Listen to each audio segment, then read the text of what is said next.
It was Christmas Eve, and the house buzzed with the familiar hum of holiday cheer. The scent of roasted turkey and spiced wine filled the air as family members drifted into the warm, glowing dining room, each one bringing with them the subtle weight of expectation and memory.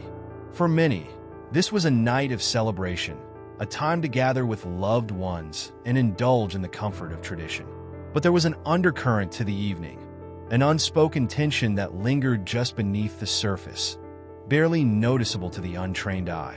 The house, an aging Victorian structure perched at the edge of town, had witnessed countless Christmases.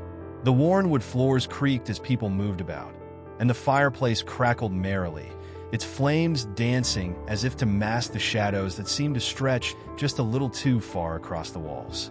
It was a house full of secrets, though no one ever mentioned them out loud.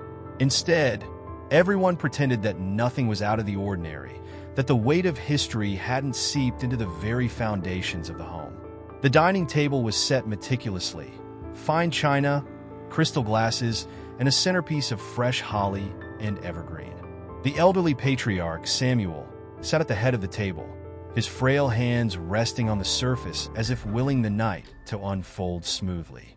His wife, Eleanor, bustling about the room with a smile on her face that never quite reached her eyes, adjusted the dishes one last time before seating herself beside him. The children, grown now, with families of their own, milled around the room, exchanging pleasantries while eyeing the food with hunger. There was laughter, but it was muted, as though everyone were waiting for something to happen. Yet, in the corner of the room, there was an absence that no one dared acknowledge. The empty chair at the far end of the table stood as a reminder of a presence that was no longer there. It belonged to Margaret, Samuel's eldest daughter, who had been a part of every Christmas Eve dinner for as long as anyone could remember. But this year, there was no sign of her. It had been years since her sudden disappearance, and though the family had tried to move on, something about that empty chair seemed to taunt them, a constant reminder of a question that no one wanted to ask. Where had Margaret gone? The conversation at the table was pleasant enough, a mix of stories from past Christmases, jokes about the children's mischief, and brief mentions of the year's events. But there was an unspoken silence in the air, a heaviness that hung over the dinner like a storm waiting to break. It was as if everyone knew that something was wrong, but no one could quite put their finger on it. The clinking of silverware against plates echoed in the otherwise still room, sharp and unsettling. At some point, Samuel stood to make a toast. His voice, though weak, carried a certain authority that commanded the room's attention. To family, he said, raising his glass, and to the memories that keep us bound together. His eyes lingered a moment longer on the empty chair, his lips pressing into a thin line before he lowered his glass and took his seat. No one else dared speak, and the silence that followed seemed to deepen, thickening like fog that obscured everything in its path. Then, just as the meal was about to continue, a strange sound interrupted the quiet, a soft, almost imperceptible scraping from upstairs. It was the sound of something shifting, like furniture being moved. The noise was so faint that at first, no one acknowledged it, but it was enough to send a ripple of unease through the room. Eleanor, who had been leaning in to refill glasses, stiffened, her face paling ever so slightly. But she quickly recovered, plastering a smile on her face as she went about her tasks.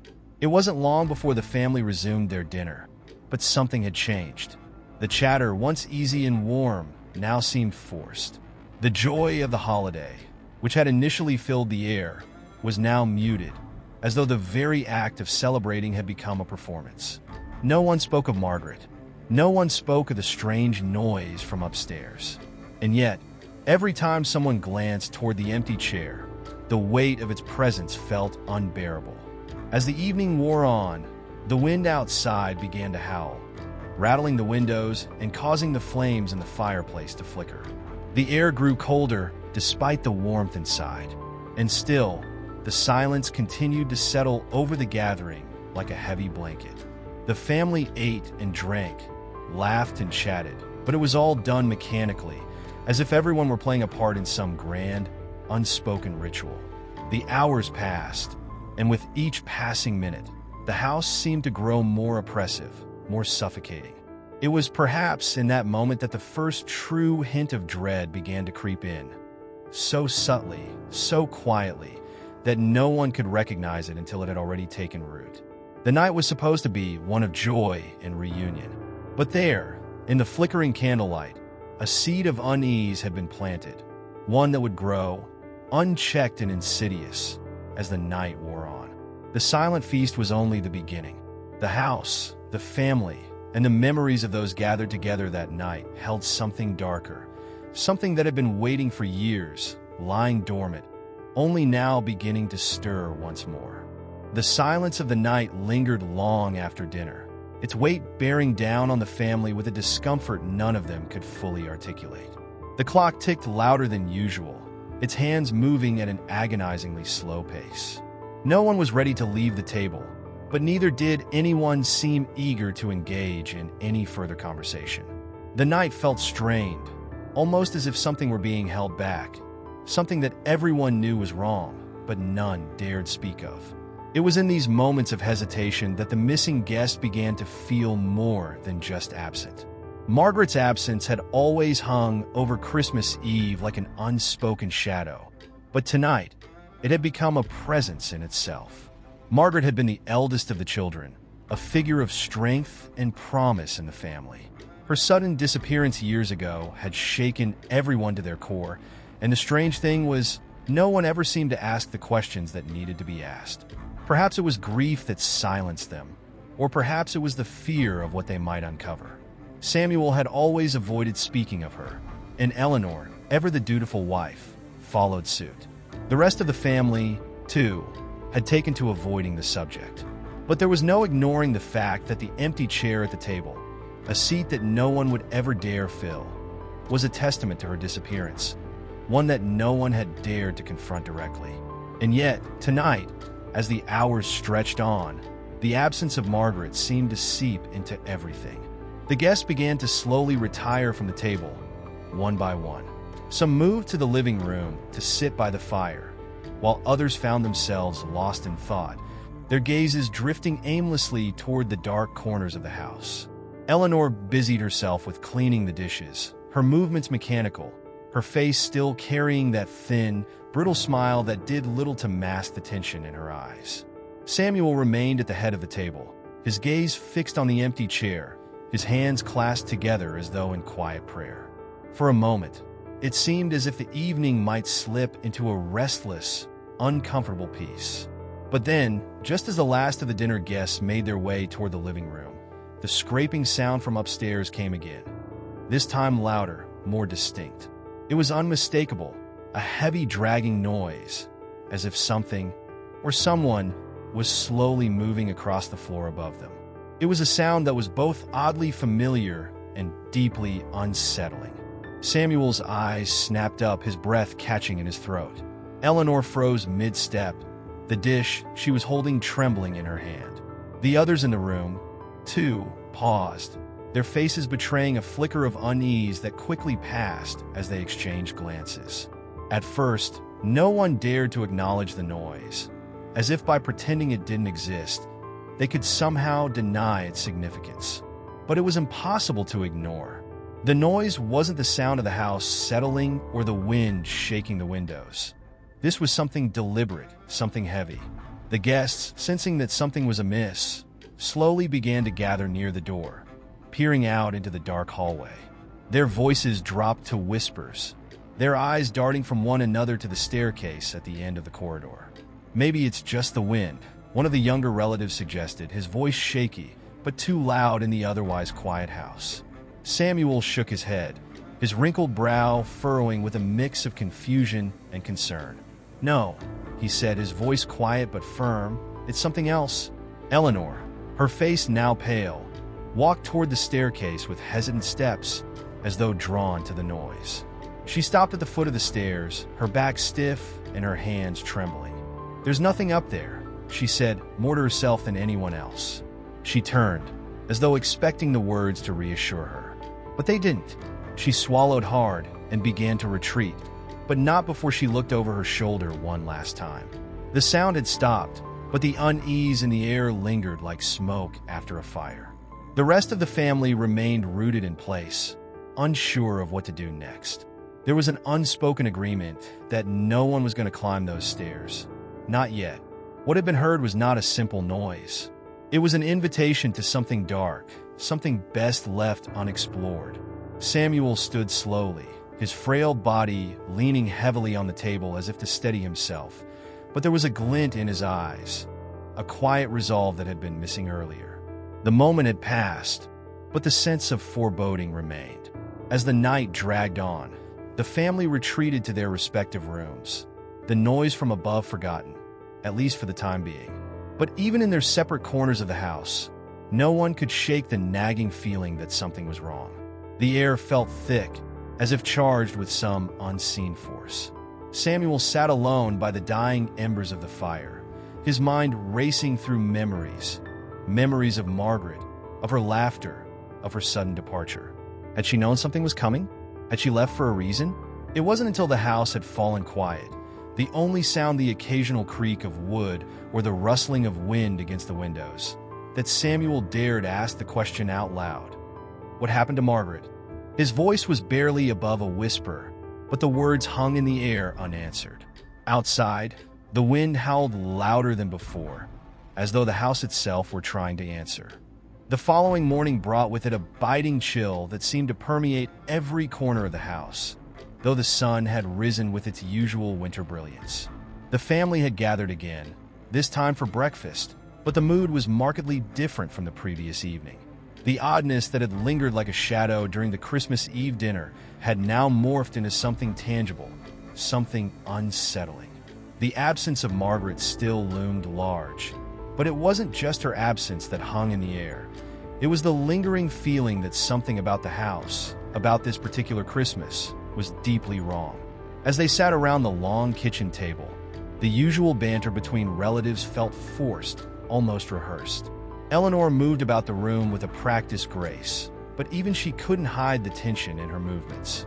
She tried to keep up the appearance of normalcy, offering plates of eggs and bacon, but every so often, her eyes would drift toward the doorway, as though expecting someone to walk in at any moment. No one mentioned the strange noises from the night before, but the uncomfortable silence that followed each clink of silverware against plates spoke volumes. Samuel, too, seemed distracted. His normally steady hands trembled as he reached for his coffee cup. He had spent most of the night in quiet contemplation, unable to rid himself of the disturbing thoughts that had crept into his mind. He had tried to ignore them for so long, to bury them under the weight of daily life and the passing of the years. But they had returned with a vengeance. Margaret had been more than just his daughter. She had been the one who kept the family together. Her disappearance had fractured something in him, in all of them, something that no amount of time could heal. Do you remember the stories your mother used to tell us about the house? Samuel's voice broke the silence, low and shaky, though it was clear he had been mulling over the question for hours. His words seemed to catch the attention of everyone at the table, though no one answered immediately.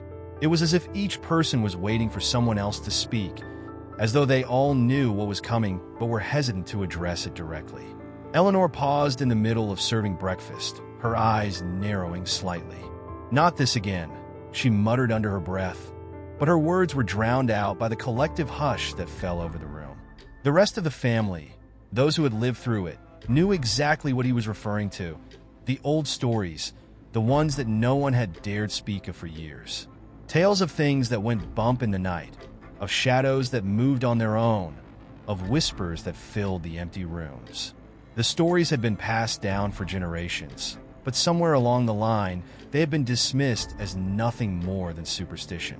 But that was before Margaret disappeared, before the house seemed to take on a life of its own, its walls whispering secrets to those who were willing to listen. Eleanor's hands faltered as she set the plate down in front of Samuel. "We agreed not to speak of it," she said softly, her voice barely above a whisper. It was clear she was trying to avoid the conversation, to steer it away from something that had long been buried. But Samuel wasn't so easily deterred.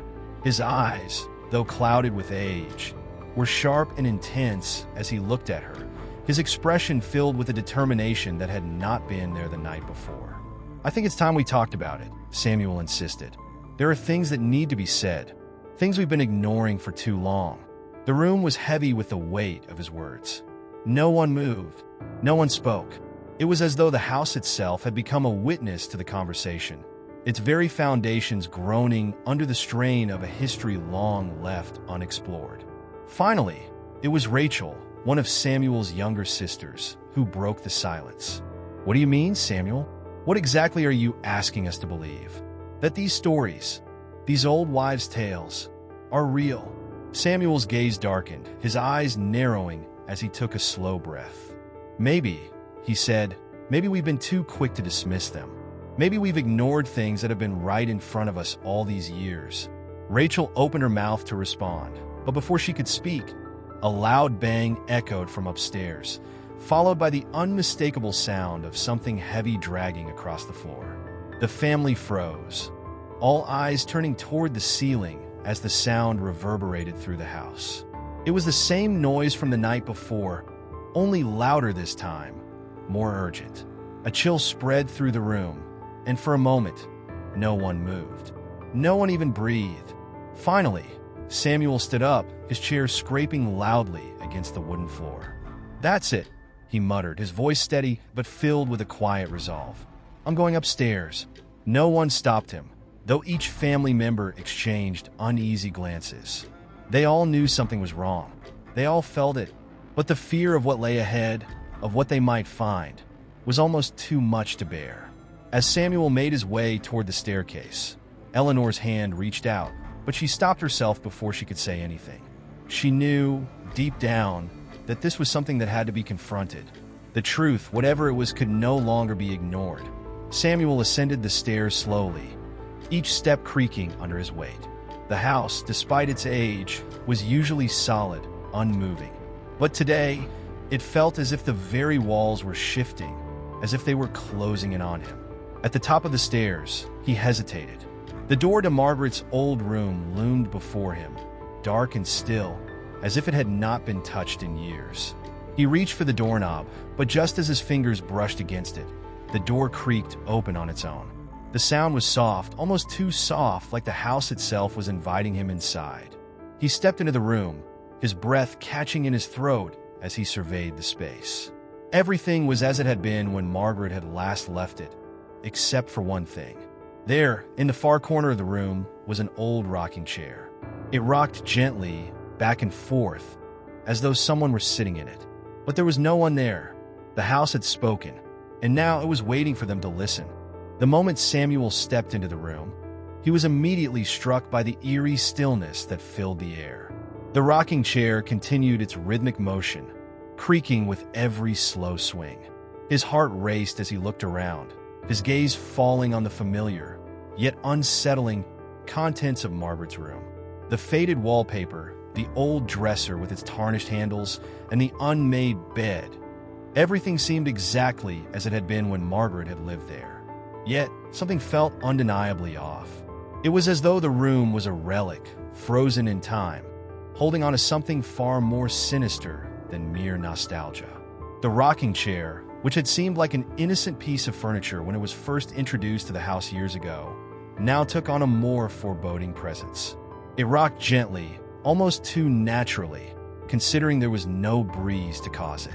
Samuel could feel the hairs on the back of his neck stand on end as he approached it slowly, the sound of the chair's creaks echoing through the silent room. He stopped just short of touching it, his mind racing with questions that refused to form into words.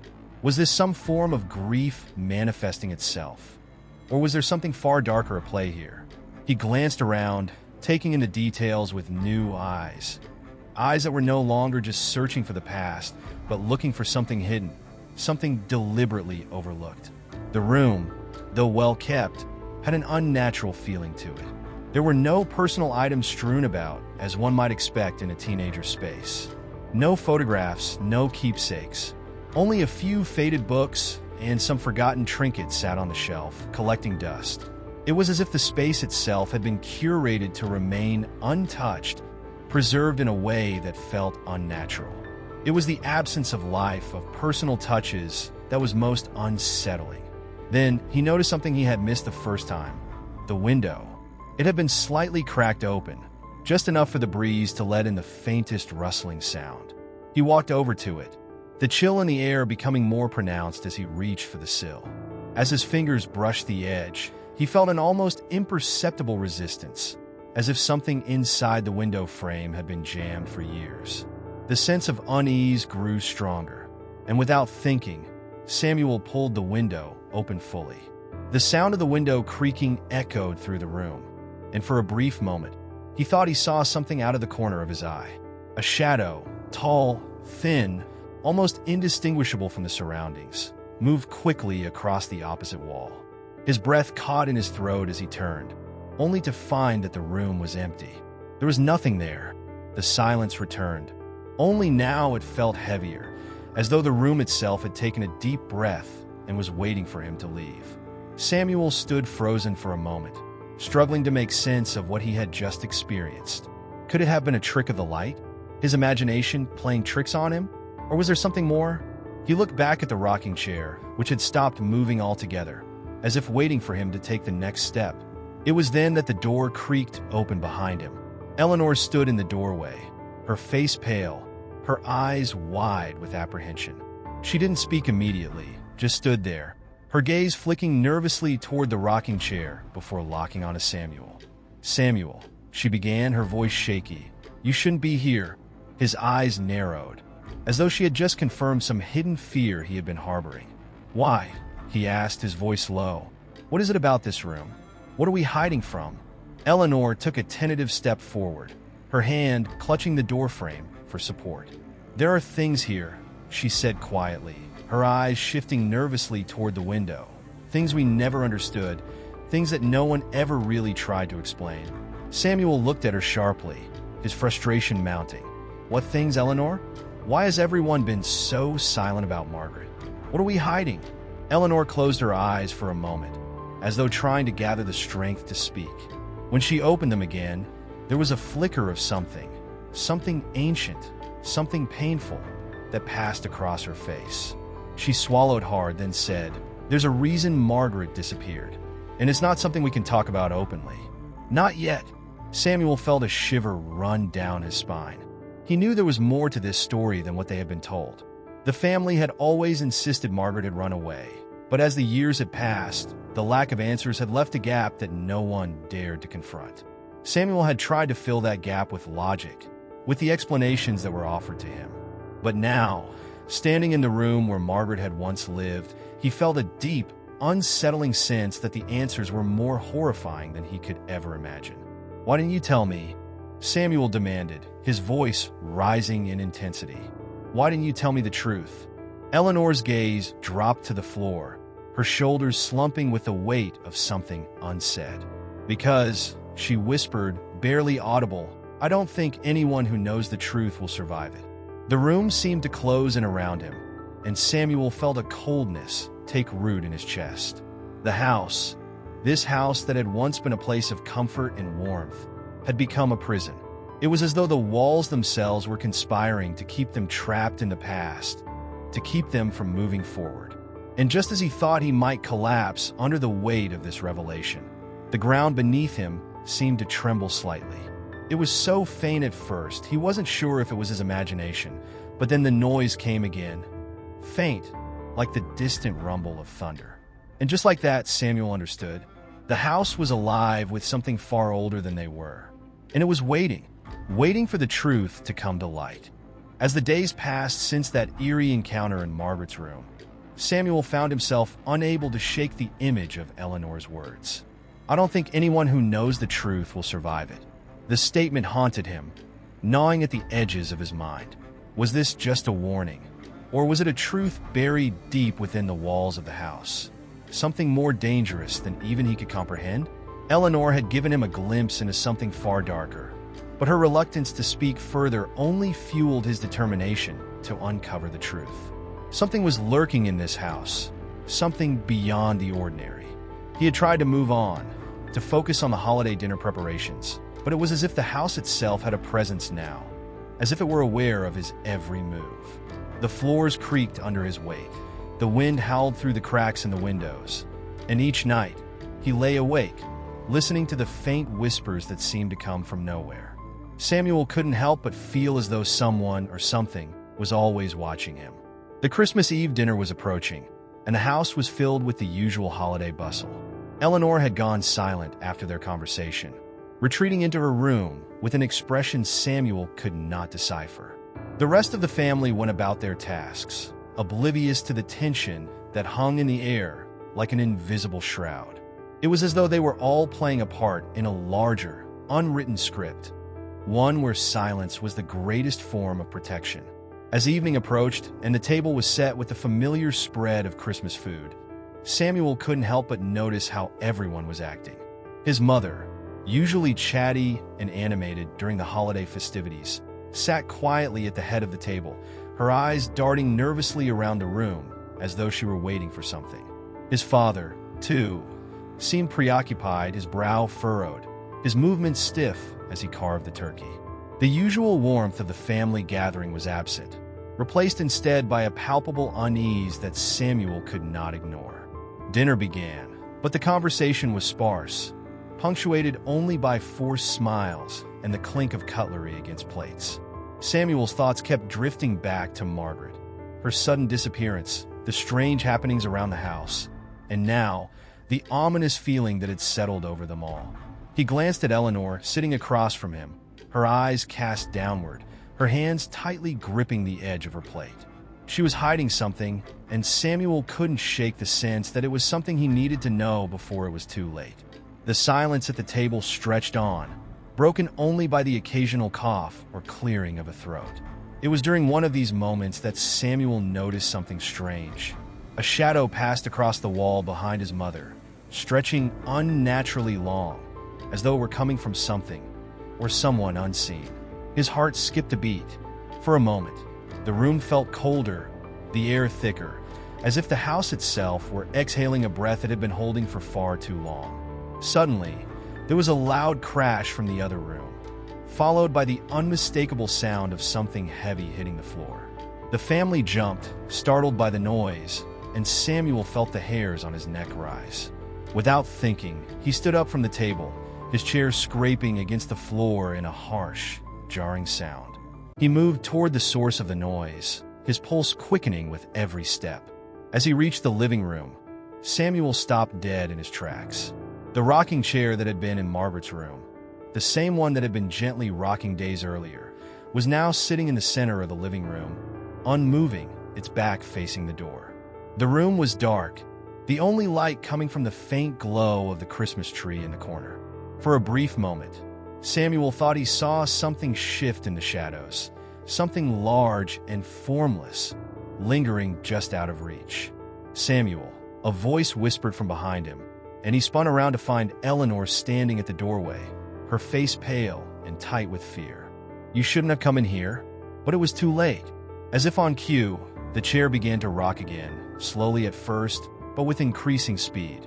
The creaking sound filled the room, growing louder, until it became almost deafening.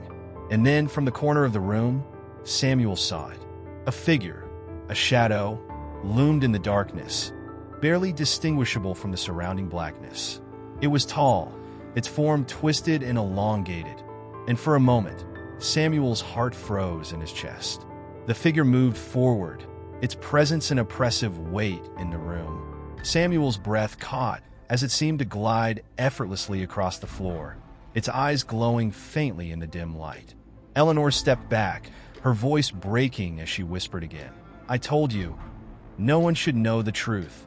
Suddenly, the shadow lunged forward, and Samuel stumbled backward, crashing into the side of the fireplace. He watched in horror as the figure's outline began to shift, becoming more defined, its features contorting in grotesque, inhuman ways. The air around him seemed to thicken, and he could feel an overwhelming sense of dread fill every inch of the room. The figure spoke then, its voice a low, gravelly murmur, barely audible over the sound of the rocking chair's relentless creaking. "You shouldn't have come back," the shadow said, its words cold and suffocating. This house is ours now. Samuel's mind raced. He had always believed the stories about this house, the rumors of it being cursed, of things happening that no one could explain. But this was beyond anything he had imagined. His stomach churned with fear, and yet a strange curiosity stirred inside him. What was this thing? And why was it here? What was it connected to? Eleanor, standing near the door, her body trembling, whispered one final warning. The truth you seek is a grave you cannot escape. The figure stepped closer, and Samuel felt the weight of its presence pressing down on him, a suffocating force he couldn't outrun. As the chair's creaking reached a fever pitch, everything went black. When Samuel awoke, he was no longer in the living room. The warmth of the fire and the crackling of the Christmas tree lights were gone. The cold had crept in, wrapping itself around him like an icy blanket. His head throbbed, and his chest felt tight, as if he had been holding his breath for too long. For a moment, he wasn't sure where he was. The world around him was blurred, and he could hear only the faint sounds of his own breathing. He blinked and slowly pushed himself up, his arms shaky, as though his body had forgotten how to move. He was lying on the floor of a room he did not recognize, its walls bare and dark, with only a single candle flickering in the corner. The dim light cast long, jagged shadows across the floor, twisting the corners of the room into strange, unfamiliar shapes. There was a heavy sense of unease in the air, as though the space itself was watching him, waiting for him to make a move. Samuel's mind raced, but his thoughts were fractured, tangled in a web of confusion. He tried to recall the events that had led him here, but the memories were slipping through his fingers like sand. He remembered the shadow, the cold, the strange voice that had echoed through the room. But beyond that, there was only a void. His heart pounded in his chest as he struggled to remember what had happened, but every attempt only made the pain in his head worse. Panic began to rise within him, and he forced himself to stand, though his legs trembled beneath him. He needed to find answers. He had to understand what was happening, what was hiding in the dark corners of this house. But the longer he stood there, the more he felt as though the very walls were closing in on him. In the distance, he heard a soft, almost imperceptible sound.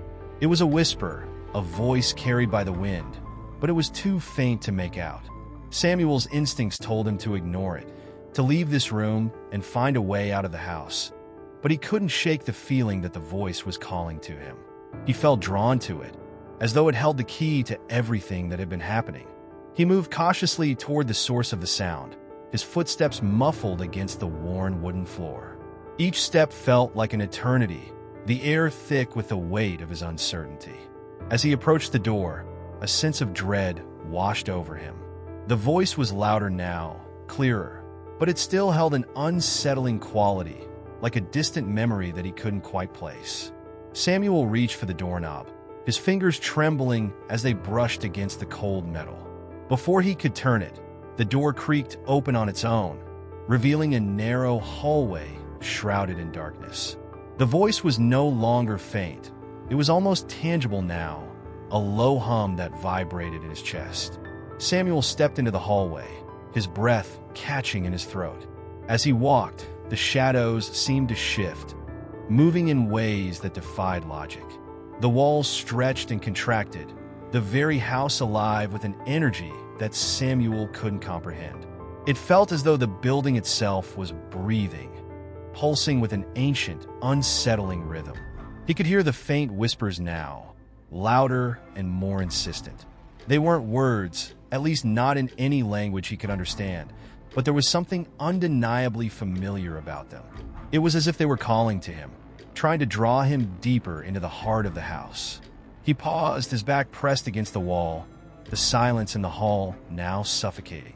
And then, just as suddenly as the whispers had begun, they stopped. The quiet was deafening.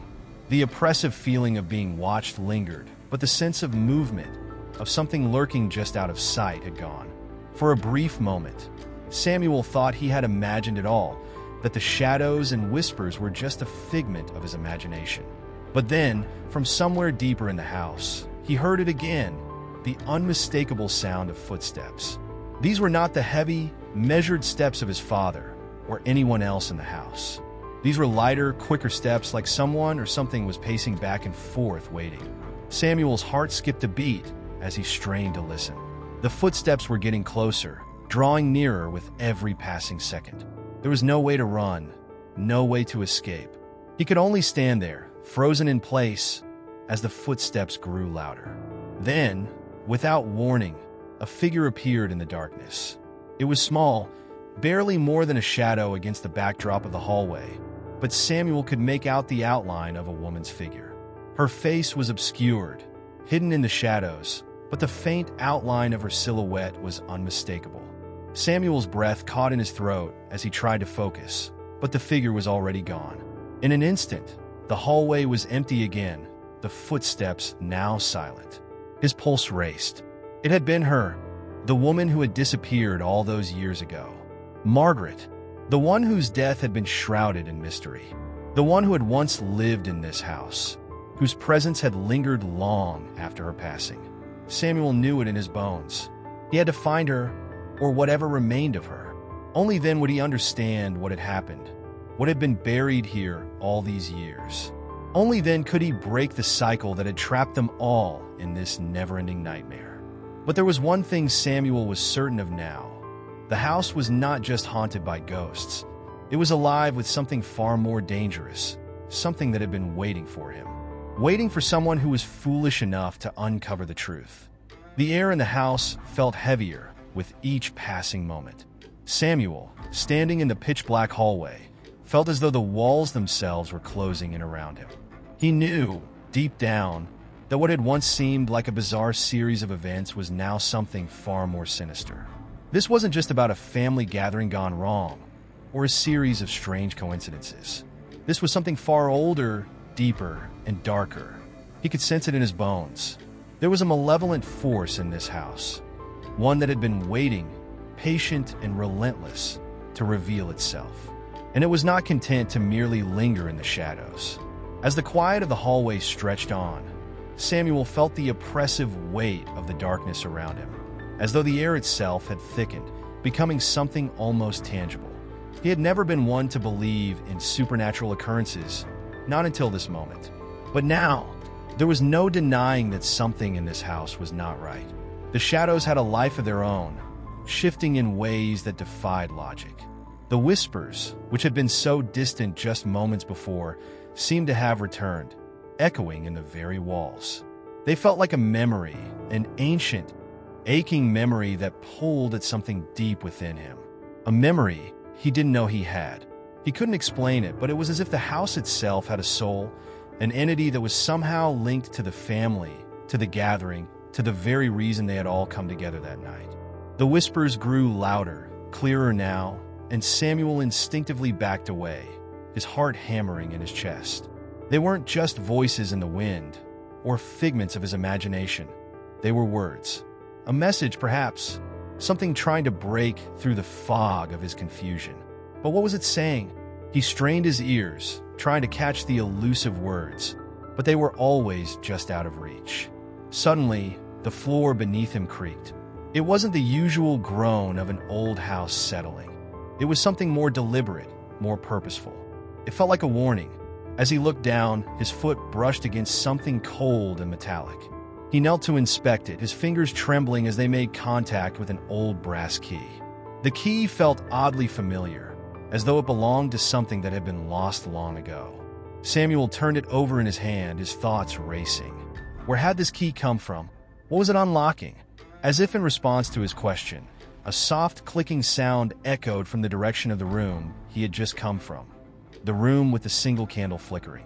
It was as though the house itself was beckoning him. He stood slowly, his muscles aching, his mind clouded with uncertainty. There was no clear path forward, no obvious way to unravel the mystery that had ensnared him. But one thing was undeniable. The house was drawing him in. It was as if it had been waiting for him to take the next step, to follow the thread that would unravel it all. Samuel walked slowly back toward the room where he had first woken up, his hands still gripping the key. Each step felt more calculated than the last, as if the house was watching him, waiting for his next move. The whispers followed him, a constant, maddening presence in the back of his mind. They were louder now, more urgent, but still just beyond comprehension. He had to find out what they meant, what they were trying to tell him. When he reached the door, he hesitated for only a moment before he turned the doorknob. The room was just as he had left it, dimly lit, with the flickering candle casting strange shadows on the walls. But something was different. There was a sense of stillness, of anticipation. It was as though the room itself was holding its breath, waiting for him to do something. Samuel's eyes were drawn to the corner of the room where the shadows were deepest. There in the blackness, something stirred. At first, it was just a faint shape, a figure standing motionless in the darkness. Samuel's breath caught in his throat as he stepped closer, his heart racing. The figure was too still, too silent, like a statue made of shadow. As he moved closer, the figure's features became clearer, but they were not human. It was as though it was not a figure at all, but something much older, much more sinister. Its eyes, if they could be called eyes, were black pits, swirling with an unnatural energy. The air around it seemed to ripple, as though reality itself was bending in response to its presence. Before he could react, the figure's head snapped toward him, its eyes locking with his. And then the whispers stopped. Everything stopped. The world went silent. And for the first time since Samuel had arrived in the house, he felt a profound, unshakable sense of dread. This was not just a haunting. This was something far more ancient, far more dangerous. The key in his hand began to burn, a searing heat radiating from it, as though it were alive. Samuel let go of it instinctively, and it fell to the floor with a soft clink. The figure moved, a slow, deliberate motion that sent a chill down Samuel's spine.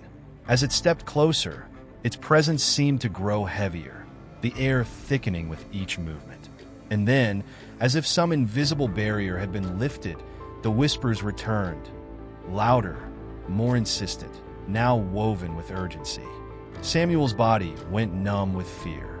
He was trapped, caught between this thing, whatever it was, and the overwhelming force that had been building in the house. There was no way out, no escape from the nightmare he had stepped into.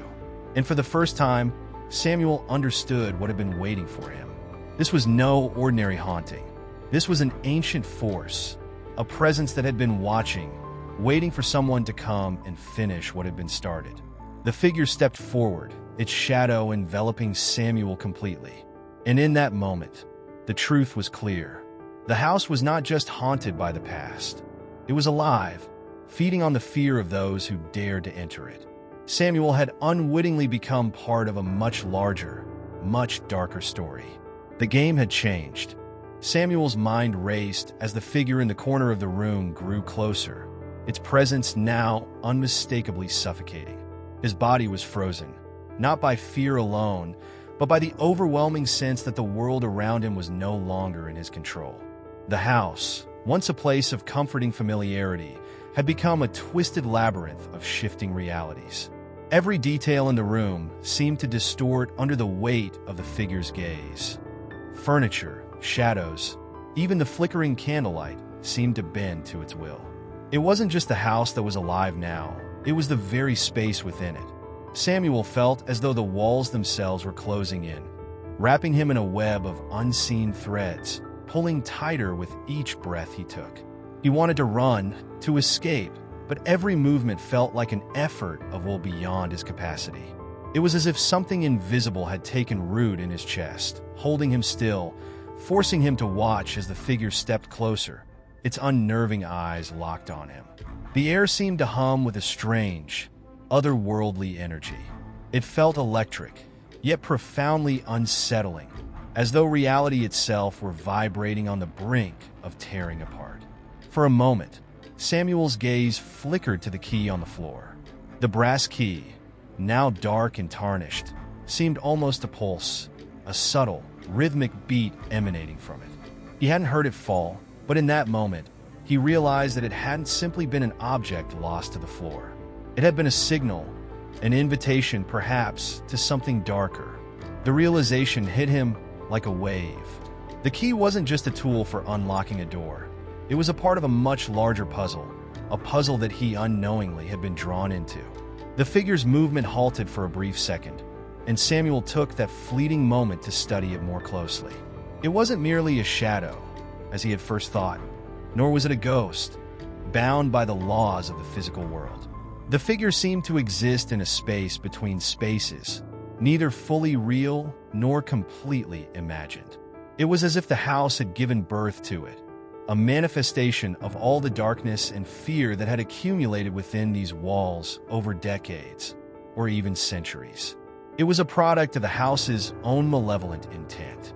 As Samuel stood there, his mind screamed at him to move, to fight, to find some way to break free from the oppressive hold of the creature.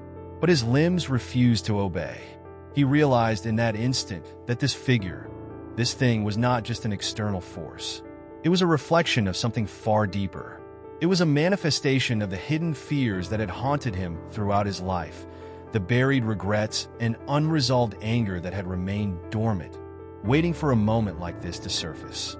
The house had tapped into those fears, and in doing so, had unlocked a hidden part of Samuel's psyche. The threads that connected him to this place, to this nightmare, were not just external, but personal.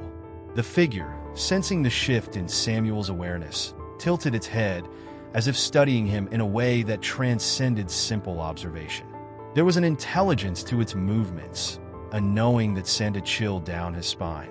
It didn't speak, at least not with words, but Samuel could hear its thoughts, feel its intentions. It wasn't here to harm him, not in the way he expected. No, it was here to claim him, to draw him deeper into its web of influence. It had been waiting for him, waiting for someone like him, someone who could unravel the threads of this cursed place. The house, too, seemed to shift, responding to the figure's presence. The walls seemed to groan, the air thickened, and Samuel could swear that the ground beneath his feet trembled. It was as if the entire structure was coming alive, pulsating with a heartbeat that matched his own.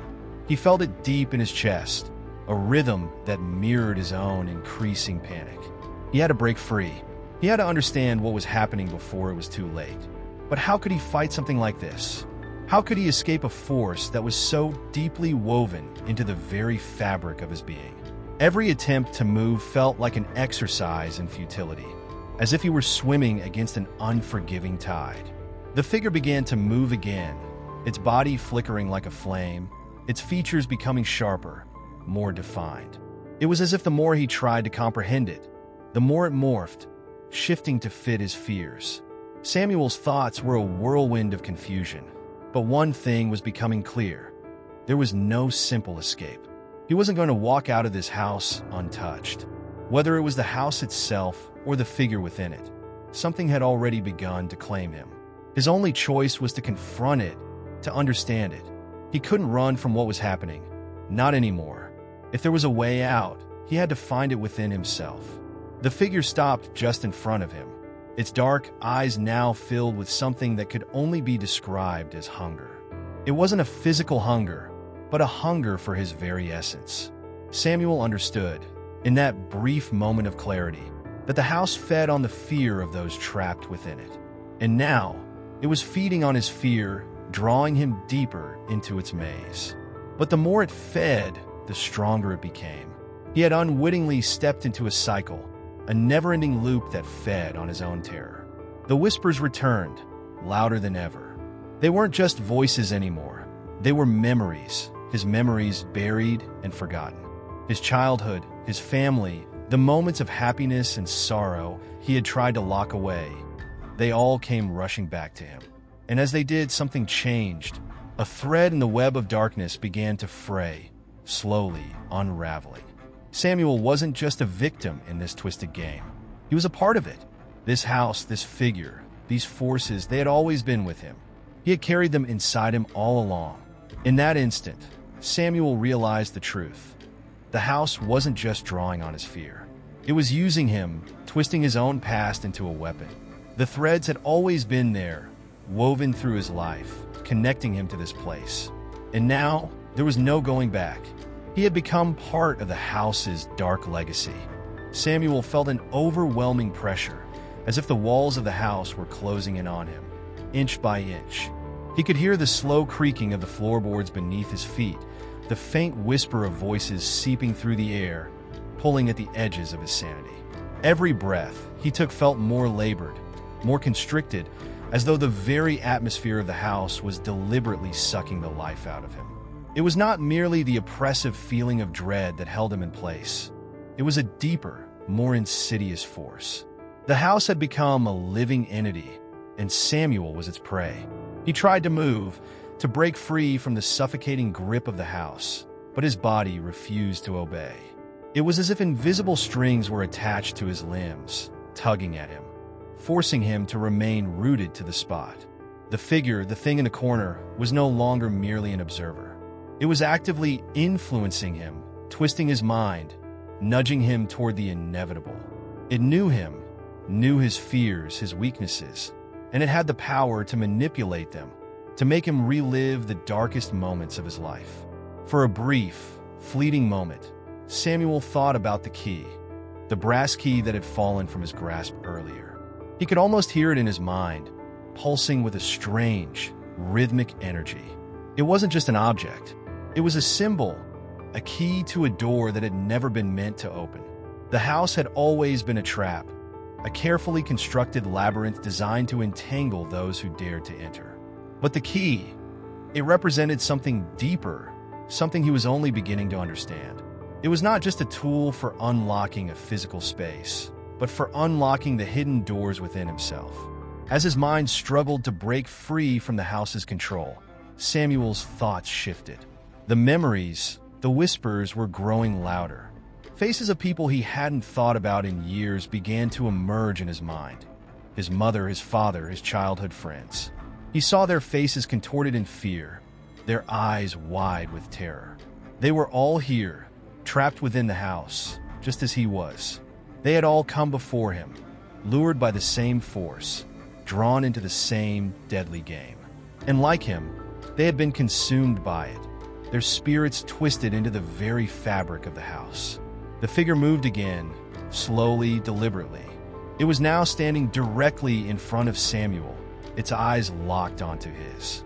The weight of its gaze was crushing, as if it could see into the very depths of his soul. And in that moment, Samuel understood.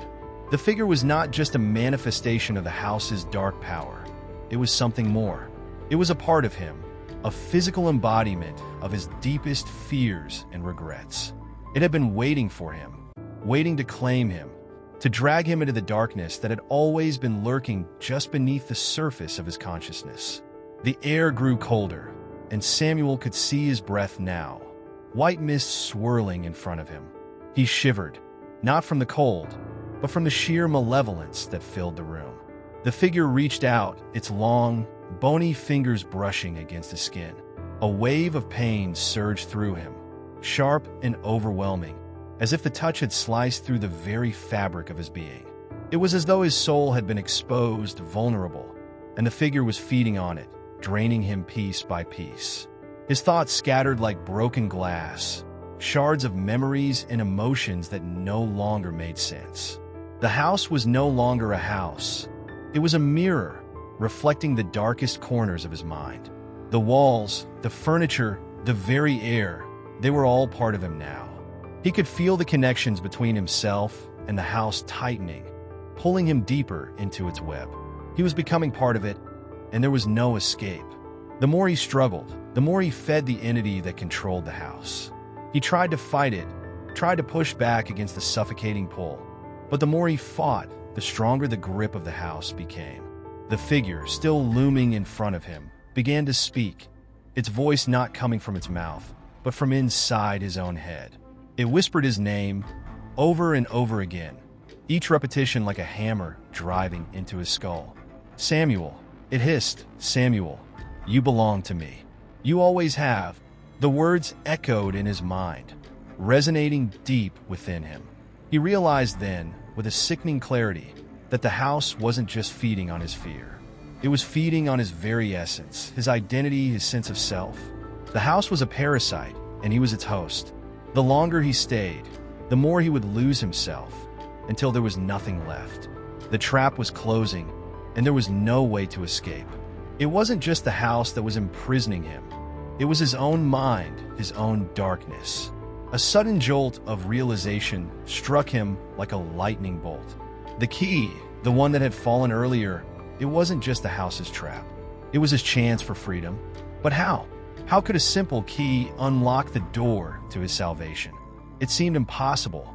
The house had become so deeply entwined with his very being that he couldn't see the way out. And yet, the key was there, waiting for him to understand its purpose. In a moment of clarity, Samuel reached down, his fingers brushing against the cold brass of the key. The instant he touched it, a surge of energy coursed through him, a flash of light blinding in its intensity. It was as if the house itself screamed in agony, the very foundations of the structure groaning and cracking under the weight of the power he had just unlocked.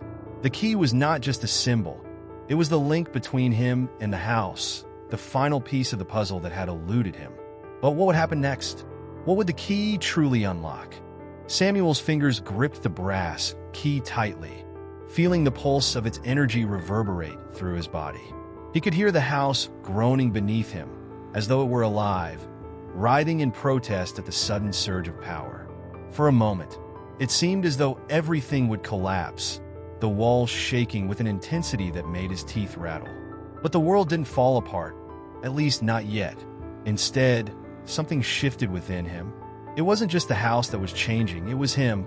The key felt warm now, almost as if it were responding to his touch. Samuel's mind raced, trying to understand what was happening. The house had always been a source of fear, an entity that fed on his darkest thoughts and desires. But now, with the key in his grasp, it felt different. The house wasn't just a prison. It was something more, a reflection of his own psyche, twisted and distorted by his past.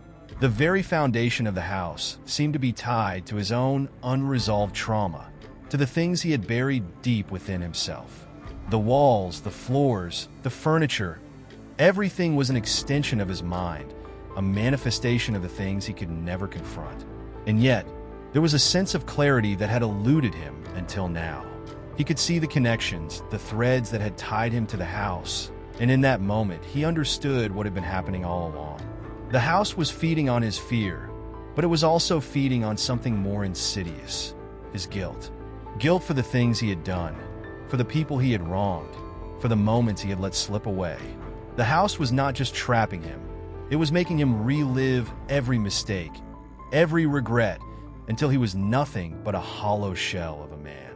He stood frozen, the key still clutched in his hand, as the figure in the corner slowly began to move again. It was no longer just a shadow, no longer just a distant presence. It was coming closer, its form becoming more defined, more solid with every passing second. Samuel's breath caught in his throat. He didn't want to see it, didn't want to acknowledge what it represented, but he couldn't look away. The figure was him. It was a dark mirror, a reflection of everything he had tried to bury. The figure's eyes locked onto his, and Samuel felt his heart pound in his chest. It was as if the figure could see straight through him, peeling back the layers of his soul until there was nothing left but the raw, exposed truth. "You cannot escape me," the figure whispered, its voice like sandpaper scraping across his mind. "You've been running from me your entire life, but I am you. I've always been you." The word struck Samuel like a blow. He staggered backward, dropping the key as his mind reeled. The room spun around him, his vision blurring as he tried to process the enormity of the revelation. The figure was not just an entity of the house. It was a part of him, a personification of his inner darkness. All the things he had denied, all the guilt he had suppressed, had taken shape before him, come to life in the form of this twisted, malevolent figure. It was not just the house that had trapped him. It was his own mind, his own inability to confront the past. The walls of the house seemed to close in on him once again, the air thick with an oppressive weight that made it hard to breathe. The house was closing around him like a vice, squeezing the very life out of him. Samuel felt as though he were being pulled in every direction at once, his mind fracturing under the pressure. The key. He needed to use the key, but it was no longer just a physical object. It was something deeper, something he had to understand before it could unlock the door to his freedom.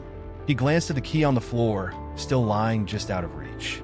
It was as if it were mocking him, teasing him with the possibility of escape, but the house had no intention of letting him go. The key was not a simple tool. It was a conduit, a bridge between the present and the past, between his current reality and the dark, twisted memories that had brought him here. To escape the house, Samuel had to face the truth. He had to confront the darkest corners of his own soul. For a moment, Samuel hesitated. The fear was suffocating, threatening to pull him under. But in that moment of doubt, something inside him clicked. He couldn't let the house consume him, couldn't let the figure claim him as its own. The house might have been built on his guilt, but it wasn't going to define him. He had a choice. He could either continue to cower in fear, trapped by the mistakes of his past, or he could face the figure, face his own guilt, and reclaim his life. With renewed determination, Samuel reached for the key. As his fingers closed around it once more, the world around him seemed to shift. The air cleared, and the oppressive weight on his chest lifted. The house groaned, the walls rattling as though in protest, but Samuel didn't falter. He stood tall, the key now pulsing with energy in his hand. He had unlocked something inside himself, something that had been buried for far too long. The figure in front of him froze, its eyes widening in disbelief. For the first time, Samuel saw fear in its gaze. The figure wasn't just a reflection of his past. It was his fear made manifest. And now, he had the power to face it, to take control. He wasn't trapped anymore. The house had no power over him unless he let it. And with the key in his hand, he knew he wouldn't. As the figure dissolved into the shadows, its form disintegrating like smoke, the house seemed to exhale, releasing its hold on him. The darkness that had suffocated him for so long began to recede. But as the walls cracked and the floorboards creaked, Samuel understood that this wasn't the end. It was a beginning.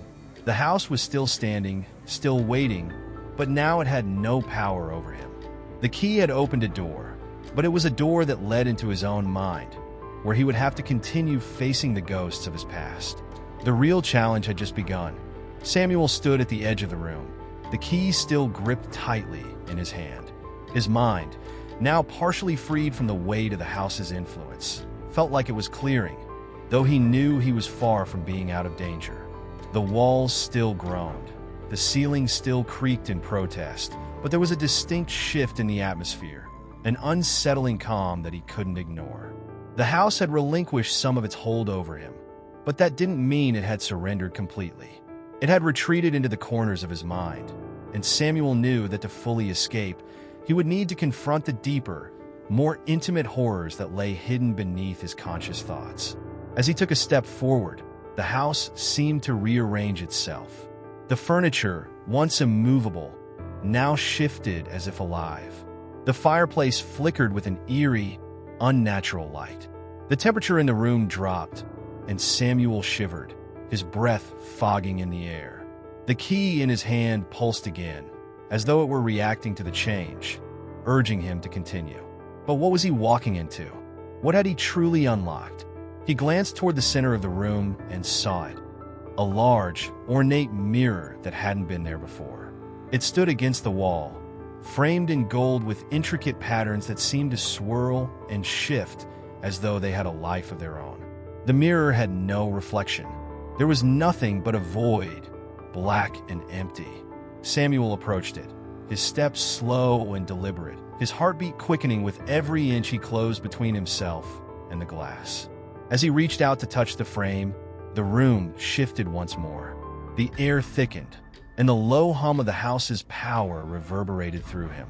He could feel the mirror calling to him, pulling at something deep inside of him. The reflection it offered wasn't one of his physical self, but a distorted, twisting version of who he was. It wasn't a mirror showing his exterior. It was a mirror reflecting his soul. Samuel recoiled, taking a step back, but his eyes were still drawn to the dark void within the mirror. The reflection wasn't just him. It was everything he had tried to bury, every secret, every lie, every regret.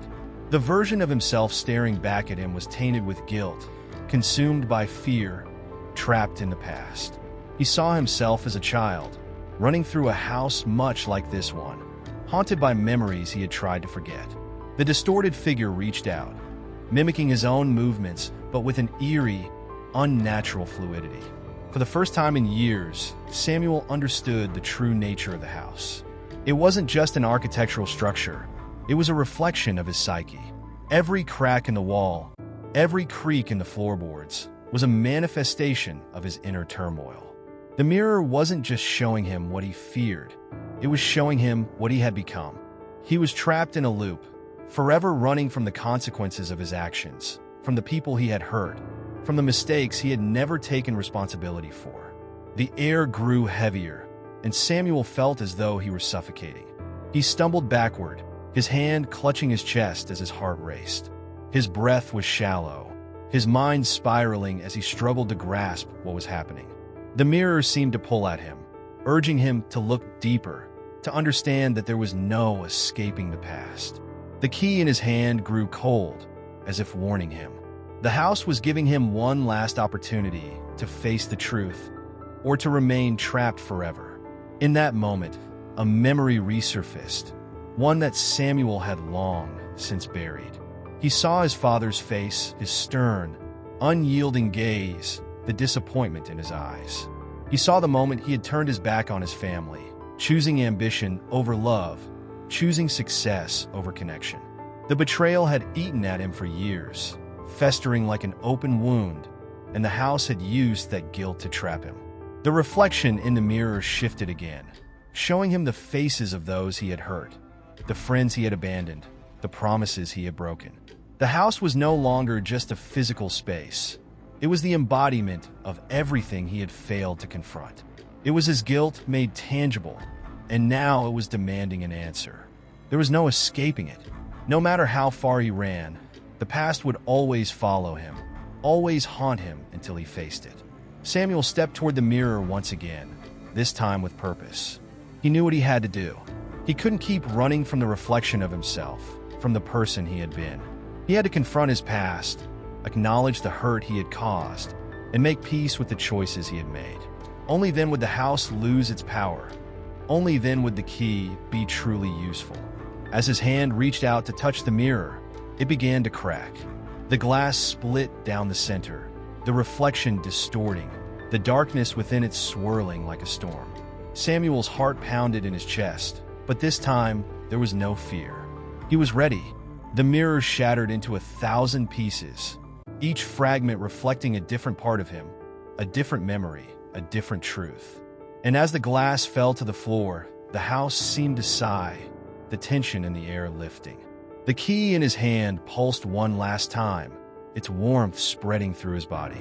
The house had shown him the darkness within himself, but now it was releasing its grip. The journey was far from over, but Samuel knew one thing for certain. He had taken the first step toward breaking free. As the mirror shattered and the oppressive weight of the house seemed to loosen, Samuel found himself standing amidst the shards, each reflecting a different angle of his own disillusionment. The air around him still felt thick with an unseen tension, but there was something unmistakably different in the atmosphere now. It was as if the house had shifted from being a fortress of dread to a vulnerable, exposed entity. Samuel had broken through its facade, but the question remained. Had he truly freed himself, or was he simply walking deeper into the labyrinth of his own psyche? He slowly pulled his hand back from the remnants of the mirror, his fingers trembling, not from fear but from a deep, unsettling realization. The house had changed, yes, but in some ways, it felt as though it had opened a new door, one that Samuel had no intention of walking through. Yet, despite his hesitancy, his feet began to move forward, as if guided by something beyond his control. The once static environment of the room seemed to shift again, rearranging itself in an almost deliberate fashion. The walls that had once seemed like lifeless barriers now pulsed with a rhythmic hum, and the very air around him felt charged with an energy Samuel couldn't quite name. The floors creaked beneath his feet, as if the house itself were alive and aware of his presence. But unlike before, when the house had felt like an enemy closing in, It now felt as if it were inviting him deeper into its strange, fragmented world. A sudden, sharp noise echoed through the room, breaking the eerie silence. It was the sound of something heavy dragging across the floor, a scraping, unnatural sound that sent chills down Samuel's spine. He spun around, expecting to see something monstrous, some grotesque manifestation of the house's power. Instead, he saw nothing but the empty space behind him. The noise, however, continued, coming from all directions now, as if the house itself were reaching out to him, its foundations creaking with the weight of some unseen burden. His mind raced. Was this the house reacting to his actions? Had it become sentient in a way he couldn't fully comprehend? Or was this just his mind playing tricks on him? The lines between the house's physical reality and the internal chaos that had consumed him for so long were becoming increasingly blurred. The house was no longer simply a place. It was an experience, a manifestation of everything he had avoided facing for so long. Suddenly, he was no longer alone in the room. At first, he thought it was a trick of the light, a fleeting shadow in the corner of his vision. But as he turned his head, he saw them. Figures, standing motionless at the far side of the room. There were 3 of them, their forms faint and shifting, as if they were made of smoke or mist. Their features were obscured, but their presence was undeniable. They seemed to emanate a sense of coldness, an otherworldly chill that was far colder than the room had been moments before. Samuel's heart thudded in his chest. These figures, were they the remnants of his past?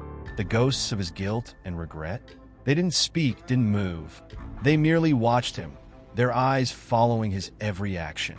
The room around them seemed to bend and distort, as though the very fabric of reality was twisting to accommodate their presence. He took a step back, but the figures remained. He tried to move away, but his feet felt rooted to the spot. It was as though the house had locked him in place, forcing him to face whatever these figures represented. There was no escape. He had to confront whatever they were, whatever they meant. The figures slowly began to take shape, the mist around them coalescing into something more solid, more familiar. One of them was a man, tall, with a gaunt face that seemed to flicker between age and youth. Another was a woman, her face partially obscured by a veil, her posture rigid, as though frozen in time. The third figure was smaller, a child, though it was difficult to discern any more details through the haze that surrounded them. Samuel's breath caught in his throat. The child, it was his sister. He had not seen her in years, not since that night, the night he had tried to forget. The night when everything had changed, when his decisions had sealed their fates. His heart sank as the memory rushed back to him, unbidden and painful. The child's face was pale, her eyes wide with terror, but it wasn't fear of the house that lingered in her gaze. It was a look of betrayal, of abandonment. Samuel felt his knees weaken, the weight of her unspoken accusation pressing down on him like a physical force. The figures did not speak, but their presence was a resounding condemnation, one that reverberated through the very air around him. Why? The word, whispered from somewhere deep within his consciousness, echoed through the room. Samuel didn't know if it was the house speaking or his own guilt manifesting, but the question hung in the air like a suffocating fog. Why had he left her behind? Why had he walked away from everything, from everyone, in pursuit of his own selfish desires? The room felt colder still, the hum of the house growing louder, almost like a heartbeat. Samuel's thoughts spiraled as the figures slowly began to close the distance between them. They didn't need to speak. They didn't need to move in any conventional way. Their very presence was enough to make him feel as though the walls were closing in on him, the weight of the past pressing down on him, suffocating him. As they reached him, the child's eyes locked with his, and in that moment, Samuel understood. The house wasn't just tormenting him for his sins. It was forcing him to confront them, to understand the damage he had caused, not just to himself, but to those he had left behind. The house was more than a haunted place. It was a mirror of the self, and Samuel was trapped within it, unable to move forward until he had confronted the full extent of his own darkness. And then, As quickly as they had appeared, the figures began to fade. The coldness in the room began to lift, the oppressive atmosphere dissipating like fog in the morning light. Samuel stood there, breathless, feeling the weight of their presence lift, but knowing, deep down, that the question remained unanswered. The house had shown him the past, but it hadn't yet shown him the way forward. He was left standing in the echo of the room, the hum of the house fading to silence. The figures were gone, but their presence lingered in his mind, a reminder that the journey was far from over. There were still questions to be answered, and the house had only just begun to show him the depths of its hold. As the oppressive silence settled back into the house, Samuel's pulse began to slow. The figures had vanished as quickly as they had appeared, but their impact remained. The house had exposed a raw part of him, a guilt so deep that even the air around him seemed to echo with its weight. He couldn't escape what he had seen, nor could he forget the eyes of the child, his sister, trapped in his memory. The question that lingered in the space where the figures had stood was no longer just an inquiry into his past actions. It was an ultimatum: face the consequences or remain buried in your own guilt. He knew the house would not allow him to walk away. It had made that clear from the start. Samuel had once believed that he could simply leave, as though the weight of his past could be shaken off with enough distance. But the house was a reflection of his soul, and no amount of physical space could sever that bond. The question now was whether he could face the next phase of his reckoning, or whether the house would consume him entirely. The room around him seemed to breathe, the walls shifting as though they had a life of their own. The once familiar space now felt foreign, even hostile. He could no longer tell where the boundaries between the house and his mind ended. Had the house always been this way, or had it gradually morphed into something unrecognizable as his own emotional state deteriorated? Samuel felt as if the walls themselves were watching him, analyzing him, waiting for his next move. The once static layout of the room began to warp in ways that Samuel couldn't explain. The windows, which had been covered in frost just moments before, now gleamed with an unnatural brightness.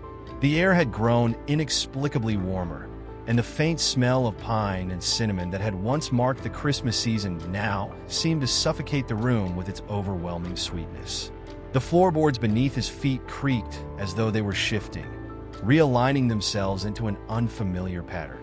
It was as though the very essence of the house was changing, bending, and twisting into something both alien and ancient. Samuel's thoughts raced, trying to process the events that had unfolded so far.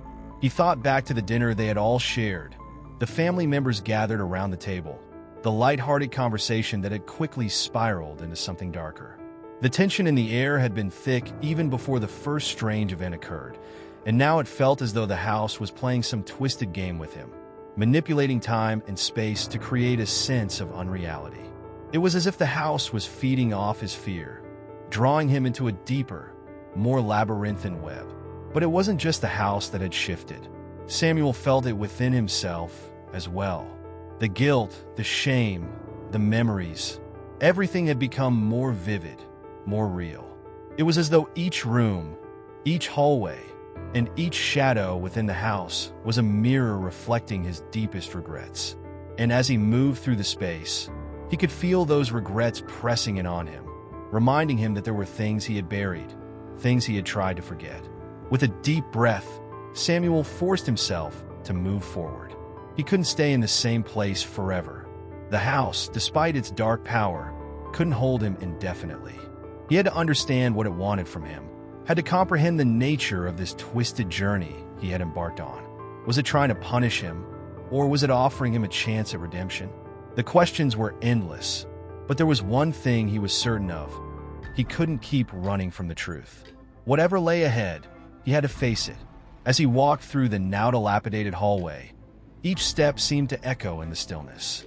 The light above flickered intermittently, casting long, jagged shadows that twisted across the walls. For a moment, Samuel thought he saw something at the end of the hall. Just a flash, a brief glimpse of a figure standing still. But when he blinked, it was gone, leaving only the empty space in its wake. The air felt colder here, the temperature dropping with each passing second.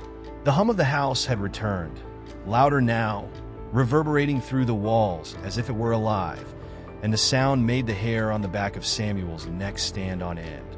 His thoughts wandered back to the family gathering, the laughter, the familiarity, the comfort that had once been so real.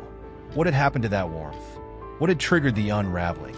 He could feel the answer lurking just beneath the surface, but it remained just out of reach.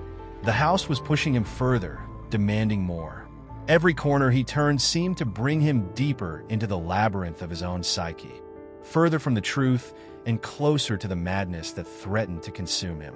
At the end of the hallway, he found a door, one he hadn't noticed before. It was old, its wood warped by years of neglect. The doorknob gleamed faintly, though Samuel knew it hadn't been there moments earlier. A part of him resisted the urge to open it. What lay beyond the door? More memories? More guilt? Or something worse? His hand hovered over the knob, trembling slightly, as the house seemed to hold its breath in anticipation. He could feel the weight of the moment pressing down on him, the decision at hand, hanging in the air like a sword poised above his head. And yet, despite the fear that coursed through him, Samuel knew that he had no choice. He had come this far, and there was no turning back now. He pushed the door open. The room on the other side was dark, its contents obscured by shadows. A faint glow emanated from the far corner, and Samuel slowly stepped inside. The floor beneath him creaked ominously, and the air smelled musty, as though the room had been abandoned for years. Yet, there was something familiar about it, something he couldn't quite place. As his eyes adjusted to the dim light, he saw it, an old rocking chair, slowly moving back and forth, though there was no one in it. His breath caught in his throat. It was as if the house had been waiting for him, waiting to show him the truth. And as the chair rocked, the shadows began to shift once again. As the door creaked shut behind him, Samuel stood motionless in the darkened room. The rocking chair in front of him seemed to move on its own accord, its steady creak echoing through the silence. Samuel's mind raced, trying to process the eerie sight in front of him. He hadn't imagined it. There it was, rocking slowly back and forth, with no one sitting in it. The air around him felt thick, as if charged with a malevolent presence, and Samuel couldn't shake the feeling that the house had drawn him into this room for a reason. He had no way of knowing what that reason was, but the weight of it bore down on him with suffocating intensity. He stepped closer to the chair, each movement measured, though his heart beat faster with every inch he covered. The shadows in the room twisted and stretched, contorting into shapes that seemed to move on their own. Samuel knew better than to think it was merely his imagination at work. The house had proven time and time again that reality itself could bend and shift here. In this room, this space, felt more alive than any other he had encountered. His hand hovered above the armrest of the rocking chair, but he hesitated. The stillness was too unnerving, and he couldn't shake the sense that if he touched the chair, something would happen, something far beyond his control. Instead, he stepped back and surveyed the rest of the room. It was sparsely furnished, with a faded rug covering the floor and old, dusty shelves lining the walls. The only other notable object was a large mirror that hung opposite the chair, its surface clouded with grime, reflecting only a dim outline of the room. But as Samuel's gaze fell upon it, his stomach twisted. There was something in the mirror that shouldn't have been there. A figure, a shadow, standing just behind him. His body tensed, and his breath caught in his throat. He spun around, but the room was empty. The mirror, however, still reflected the shadowy figure. The eyes staring back at him were dark, haunting, and they glistened as if alive. His pulse quickened, his mind struggling to comprehend what he was seeing. The house had shown him memories, twisted them into grotesque reflections of his past. But this was something different. These eyes, staring back at him from the mirror, were not a part of his past. They were unknown, yet disturbingly familiar. The chair continued its rhythmic motion, back and forth, each creak a sharp reminder of his growing unease. The presence in the mirror seemed to intensify, its gaze following him, never breaking. Samuel's heart pounded in his chest, and his legs felt heavy, as though they were no longer his own. He took a hesitant step toward the mirror, his feet dragging along the creaky wooden floor, the noise grating against his senses. He could feel the temperature in the room drop as he moved closer. The chill in the air was biting, seeping into his skin and causing the hairs on the back of his neck to stand on end. He reached the mirror, his hand trembling as he placed it against the cold glass. The reflection in front of him was distorted, warped by the grime. But the eyes in the mirror, those eyes, were sharp and clear. They were no longer mere reflections of the room. They seemed to be looking directly at him, as if they were aware of his every movement. Samuel tried to speak, to call out, but no words escaped his throat. His mouth was dry, his mind clouded with a growing sense of dread. He knew now that he was not alone in this room. The house, in its strange, twisted way, had manifested something else, something far worse than any memory or apparition. The air thickened further, the darkness pressing in on him from all sides. He could hear the soft rustling of something, or perhaps someone, moving in the shadows just beyond his vision.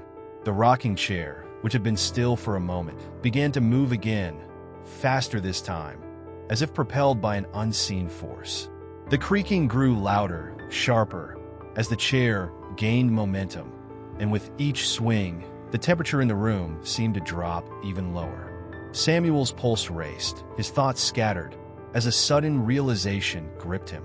The eyes in the mirror weren't just watching him. They were drawing him in, pulling him closer to something he couldn't understand. A wave of panic surged through him. He had to get out of the room. The reflection was no longer just a reflection. It was a gateway, a door into something darker, something more terrifying. His mind screamed for him to run, to escape, but his body remained frozen, paralyzed by the overwhelming presence that surrounded him. He could feel the room closing in, the walls pressing down, and the eyes in the mirror growing ever more intense. It was as if the house itself was alive, watching, waiting for him to make a move. He turned toward the door, his body moving before his mind could fully process the decision. He needed to leave, to find some shred of sanity outside this maddening place. But as he reached for the door handle, a loud bang echoed behind him. He spun around, his breath catching in his throat. The rocking chair had stopped. It was facing him now, and on it sat someone or something he had never seen before. Samuel's heart slammed against his ribcage as his eyes fixed on the figure that now sat in the rocking chair. It was not like any person he had ever seen. Its form was obscured, a swirling mass of shadows, the details of its face lost in an ever-shifting veil. The chair itself creaked ominously, rocking back and forth as though in response to the creature's presence. Samuel's breath hitched in his throat, his legs frozen in place. The room had become impossibly cold, and his body trembled despite his best efforts to remain still.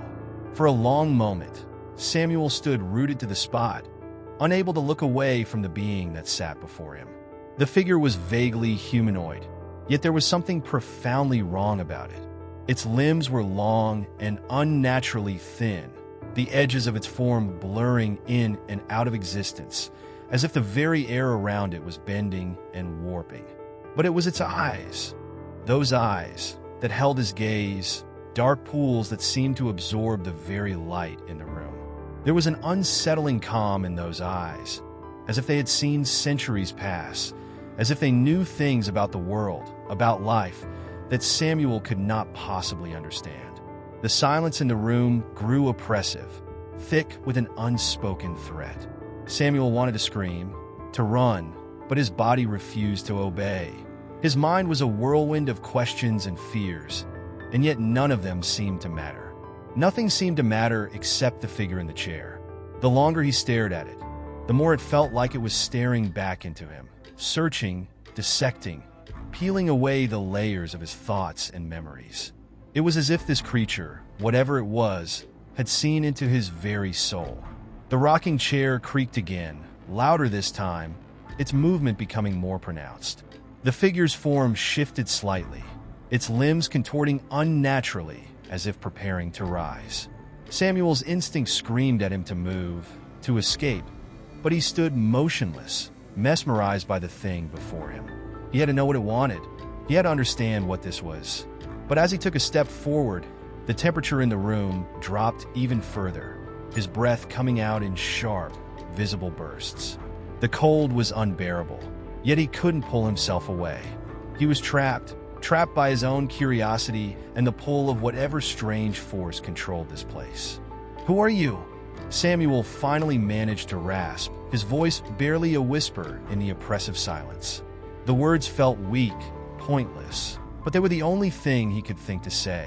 The figure did not respond. It didn't need to. Its presence alone spoke volumes, each second more suffocating than the last. Samuel's eyes flitted to the mirror, but the reflection was no longer showing the room. It was dark, completely dark, and for the briefest of moments, he thought he saw a shape moving in the glass, a shape that mirrored the figure in the chair. But no, the figure in the mirror was not the same. It was somehow older, as if it had been sitting there for years, waiting for him. Panic surged in Samuel's chest. He turned away from the mirror, his eyes darting back to the figure. It had moved just a fraction, but now its face was clearer. The shadows seemed to lift for an instant, revealing a pair of hollow eyes set in a face that seemed both ancient and newborn, as though it had existed for centuries, but was born only moments ago. The face was not human. It was something else, something unearthly and unfamiliar. It was the face of a creature that belonged to a realm beyond human understanding, a place where time did not exist, where death was not final. Samuel could feel the walls closing in again. The air became thick with the weight of the creature's gaze, and he could feel its presence encroaching upon him, as if it were slowly drawing him into its world. His thoughts scattered, his mind becoming fogged with confusion and fear. He had to leave. He had to get out. But the door. He had to get to the door. His mind repeated this over and over, a mantra to calm his racing heart. But each time he tried to move, his legs felt heavier, as though they were weighed down by an invisible force. Suddenly, the rocking chair stopped. The figure in the chair remained motionless, its head tilted slightly to the side, as if it were considering him, evaluating him. Samuel's breath caught in his throat as the air grew even colder. He could see his own breath now, thick clouds forming in the air, but the figure's breath, there was none. It was not alive, not in any conventional sense. And yet it was not dead. It was something else, something that defied the natural order. A whisper filled the room. The voice was low, guttural, and foreign, but Samuel understood it perfectly. "You should not have come." The words pierced through his mind like a knife, and a wave of dread washed over him. His legs buckled, and he collapsed to the floor, unable to stand under the weight of the creature's gaze. The whisper came again, louder this time, and it felt as if the very walls of the house were vibrating with the force of it. "You belong here now." Samuel's vision blurred as the room seemed to tilt around him. His hands gripped the floor, his nails scraping against the wood, trying to ground himself, to steady his body. He tried to stand, to move, but his body refused to cooperate. The creature in the chair was not merely an apparition. It was something real, something ancient and powerful, and it was binding him to this place. The room swam in and out of focus, the shadows twisting and curling as if they were alive. He could feel the darkness pressing in, suffocating him. As the creature's words echoed in his mind, Samuel understood with sickening clarity. He had crossed a line, entered a domain where the rules of the living and the dead no longer applied. This house, this cursed, wretched place was alive, and now so was he. Or at least a part of him was the rest of him that would soon be consumed by whatever force held dominion over the house. And as the figure in the chair slowly rose, Samuel realized with a horrifying certainty, it wasn't just watching him anymore. It was coming for him. The figure's movement was slow, deliberate, as though savoring the terror it evoked. Its limbs stretched and contorted, unnatural in their angles, while its dark eyes locked onto Samuel, pinning him with an intensity that seemed to seep into his very bones. He could no longer move, his body locked in a vice of fear. His breath quickened, But the cold around him intensified, the temperature plummeting to an almost unbearable level. Samuel could feel his fingers stiffening, his limbs growing numb as the room seemed to close in around him. The walls of the room were no longer still. They seemed to pulse and breathe, as if the house itself were alive, a living organism, breathing in tandem with the monstrous entity that loomed over him. The silence that followed was thick, suffocating. Samuel could hear nothing except for the sound of his own panicked breathing and the hollow creaks of the floor beneath him. He wanted to scream, to yell for help, but his throat was constricted as if the house itself was pressing against his vocal cords, silencing him. The air was so thick with dread that it felt as though the very atmosphere were conspiring to drown him.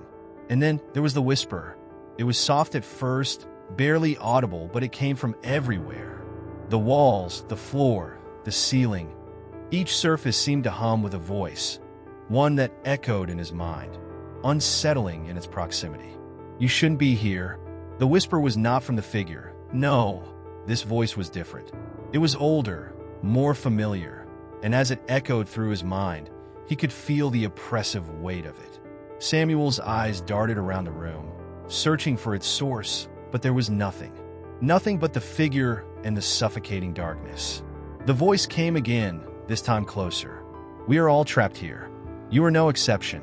Each word seemed to carry with it the weight of ages, and Samuel's thoughts became muddled. The voice resonated through the walls, reverberating in his chest like a drumbeat. He wanted to run, to flee from this place, but the very idea of movement seemed foreign now. His body felt like it belonged to someone else, as if the house had already begun to claim him, to twist him into something that no longer resembled a living person. The figure in the chair had disappeared, but Samuel knew it had not left. He could feel it, its presence surrounding him like a shadow, an extension of the very darkness that filled the room. The whispering continued, growing louder, now layered with other voices, distorted, fragmented, as if the house itself were speaking through the mouths of the dead. "It's too late for you. The house knows." The word sent a chill down Samuel's spine. It wasn't just the entity in the room that knew. The house itself was alive, aware, and it had been waiting for him, waiting for anyone foolish enough to cross its threshold.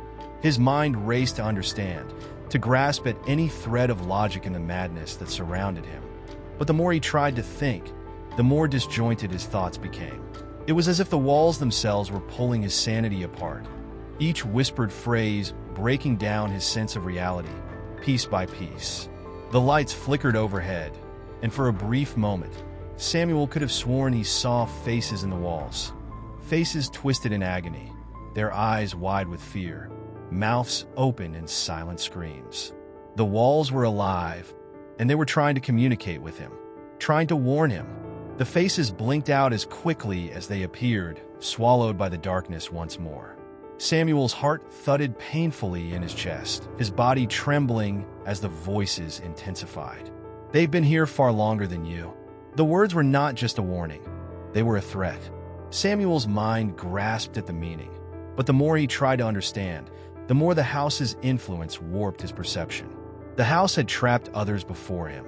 It had consumed them, turned them into echoes, remnants of their former selves, whispering in the walls, their spirits bound to the place for eternity. He could feel it then, the slow encroachment of something inside him, something cold, something alien. The longer he remained in this house, the less human he would become. The figure reappeared in his peripheral vision, now standing just behind him. Samuel could feel its presence, looming over him, its form undulating like smoke. He didn't dare turn around. He could sense that the figure was waiting for something. Perhaps it was waiting for him to acknowledge the truth. That the house was not just a building. It was a prison, a thing of malice and hunger, and it had been devouring souls for as long as anyone could remember. It had made Samuel part of its collection. He had become just another part of the house, another echo in its twisted halls. "You are already one of us." The whisper was barely audible now, but it was enough. It broke Samuel. The weight of those words, the finality of them, shattered any lingering hope he might have had. His mind was no longer his own. The house had already begun to claim him. Samuel felt it like a slow drain, like his essence was being siphoned away, bit by bit. The very air around him felt dense, as though he were being compressed, the pressure building around his chest, pushing him into the ground. He could feel his body weakening, his soul being tugged in directions it shouldn't go. The shadows in the room stretched out, pulling him toward the darkness. His body no longer obeyed his commands. It was as if he were floating or perhaps sinking, his limbs moving but without his control. Samuel's eyes fluttered, his vision darkening at the edges as the whispers became a chorus, a symphony of voices that filled his head.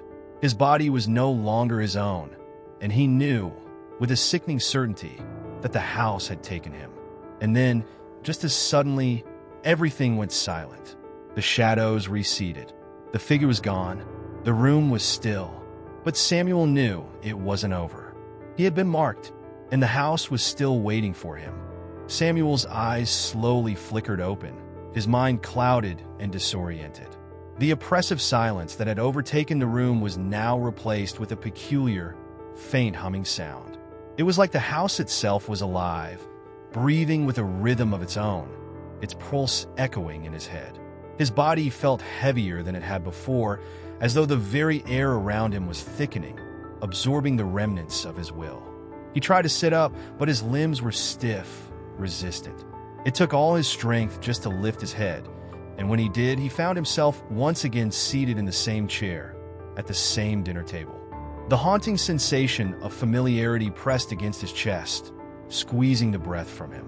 The walls around him were unchanged, still adorned with the same grotesque imagery of family portraits, the same cracked, yellowed wallpaper. Yet something was subtly different now. The air tasted metallic, like the residue of something long dead. The room seemed smaller, suffocating, as though the walls were closing in on him. He could feel the weight of the house's gaze, its ever-watchful eyes seeping through the plaster. Samuel blinked, trying to steady his racing heartbeat, but every time his eyes returned to the familiar surroundings, something shifted. Something was wrong.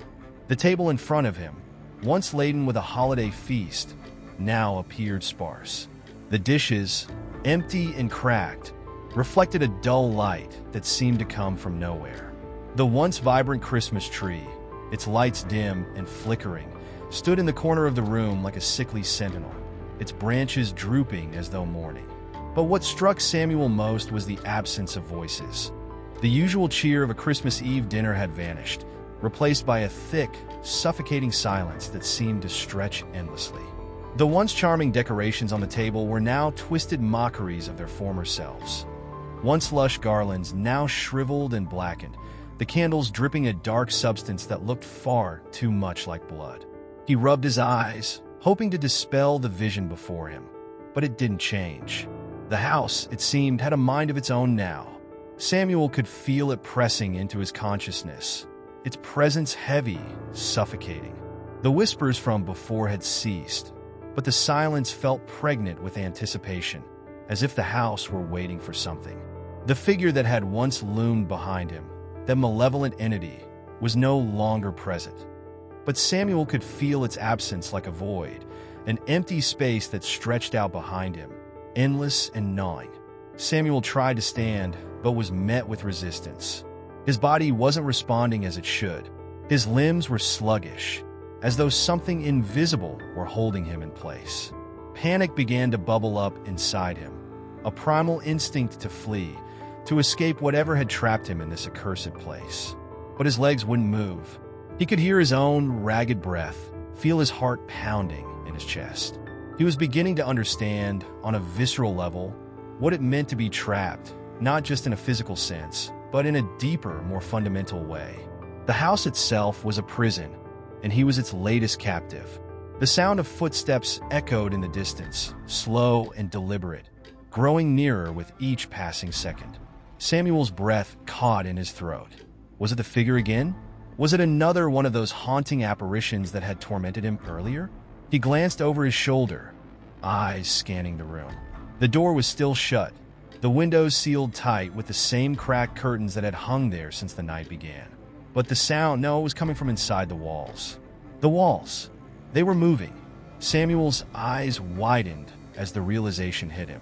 The faint hum, the rustling sound, it wasn't just air or the creaks of an old house. It was something far worse. The walls were shifting. Their very structure seemed to pulse with life, undulating like a living organism. He could see the subtle bulges, the expansion and contraction of the wallpaper, the way the edges of the room seemed to breathe with a slow, rhythmic motion. The house had a memory. No, it was more than that. It had awareness. It knew what had happened here before, and it was keeping those memories alive. Samuel could feel them, rising up through the floorboards, through the walls. The house had absorbed all of it, the laughter, the suffering, the deaths. Then the voices began. At first, they were soft, like a whisper through a heavy fog. Samuel strained to hear them, his pulse quickening. The voices were fragmented, overlapping in a chorus of despair. Get out, leave, you can't stay. The words were indecipherable, muffled by the thickness of the walls. Yet, Samuel knew that they were not directed at him. These were the voices of those who had been here before, those who had come to this place with hope, with celebration, and who had left only as echoes, whispers trapped within the very fabric of the house. The house itself was speaking to him now, drawing from the collective pain and fear of those who had fallen prey to it. The floor creaked beneath him as the whispers grew louder, the voices becoming more distinct, more frantic. Samuel could almost make out the words, could almost understand them. Help us! We're here! Trapped! He wanted to scream, to rip the walls apart, to demand that the house release him, but the words stuck in his throat. The house was suffocating him, holding him in place with an invisible force. He could feel it, the weight of the memories, the hunger of the house that had consumed all who had come before him. The shadows seemed to lengthen, curling around him, pulling him deeper into the room. The figure, the one he had seen before, was no longer just a figure. It was a part of the house, an extension of its malevolent force. The house didn't just trap souls, it became them. It absorbed their pain, their terror, and in doing so, it was alive. Samuel was beginning to understand that the house didn't just feed off fear. It was built from it. The walls were woven from terror, the floorboards carved from suffering. The door creaked open, though Samuel had not touched it. And with it, the sound of footsteps, real this time, entered the room. The house was no longer a passive observer. It was taking shape, becoming the nightmare that it always had been. Samuel turned slowly, his gaze settling on the doorway. He didn't know what to expect, but deep down, he knew it wasn't over. The house was remembering everything, and now it was coming for him. This was no longer a fight for survival. It was a fight for identity, because in this house, those who came seeking refuge never truly left. And Samuel could feel himself slipping away, piece by piece. Samuel's mind was struggling to piece itself together as the house around him seemed to collapse inward, the weight of its dark history pressing down with an intensity that he had never felt before. Each breath he took seemed to stretch the limits of his lungs, the air thin and acrid, as if the house itself was poisoning the very atmosphere in which he existed. He wanted to scream, to call out for help, but the silence was all-consuming. It smothered him, yet, somewhere beneath the crushing pressure, a small, stubborn ember of resistance flickered. The doorway in front of him, now wide open, seemed to beckon with an eerie calmness. But there was no real escape, he knew. The house had twisted everything within its walls, reconfiguring space and time, folding them into nightmarish loops. Every attempt to leave, to step beyond the threshold, only seemed to pull him deeper into its grip. Samuel's chest tightened, his heart pounding in his ears, but he was beginning to understand the grim truth. He wasn't just trapped in a room. He was entangled in the very essence of the house. It had seeped into him, and now it would not let go. As the shadows twisted and danced across the room, Samuel fought to steady his breath, to anchor himself in the present moment. There was a voice, soft at first, but growing louder, that began to echo in his mind. It was not a voice that belonged to anyone in particular. It was not even a voice at all. It was the house speaking to him, its presence slipping into his consciousness like a vine creeping through cracks in a foundation. You are part of this now. You cannot leave. You will stay. Forever. His hands trembled as he pressed them against the surface of the table before him. The edges of the wood felt jagged under his touch, as if they had been worn down by years of agony. His head swam, and he could feel the weight of centuries of suffering around him. He closed his eyes, trying to block out the crushing pressure of the house's oppressive energy, but it was no use. The images from earlier, those fleeting moments of horror, flashed in his mind again. Faces. So many faces. Faces that had come before him. Faces that had failed to escape. The house was no longer just a structure. It was a living thing, a parasite feeding off their fear, their despair. And it was now feeding on his. He shook his head violently, trying to dispel the thoughts, to regain control. But it was becoming clear that the house was not something that could be escaped through sheer force of will. It had already laid claim to him. He had felt the shift earlier, the moment when the house began to pull him into its web. The question that now gnawed at his mind was whether the house had chosen him, or if he had simply stumbled into its grasp, one of many victims doomed to fade into the background of its history. The walls around him seemed to close in further, the air growing thicker, more oppressive. There was something moving beneath the floorboards, scraping against the wood, inching closer. The low hum from before had now escalated into a constant, rhythmic thrum, reverberating through the structure, vibrating in his bones.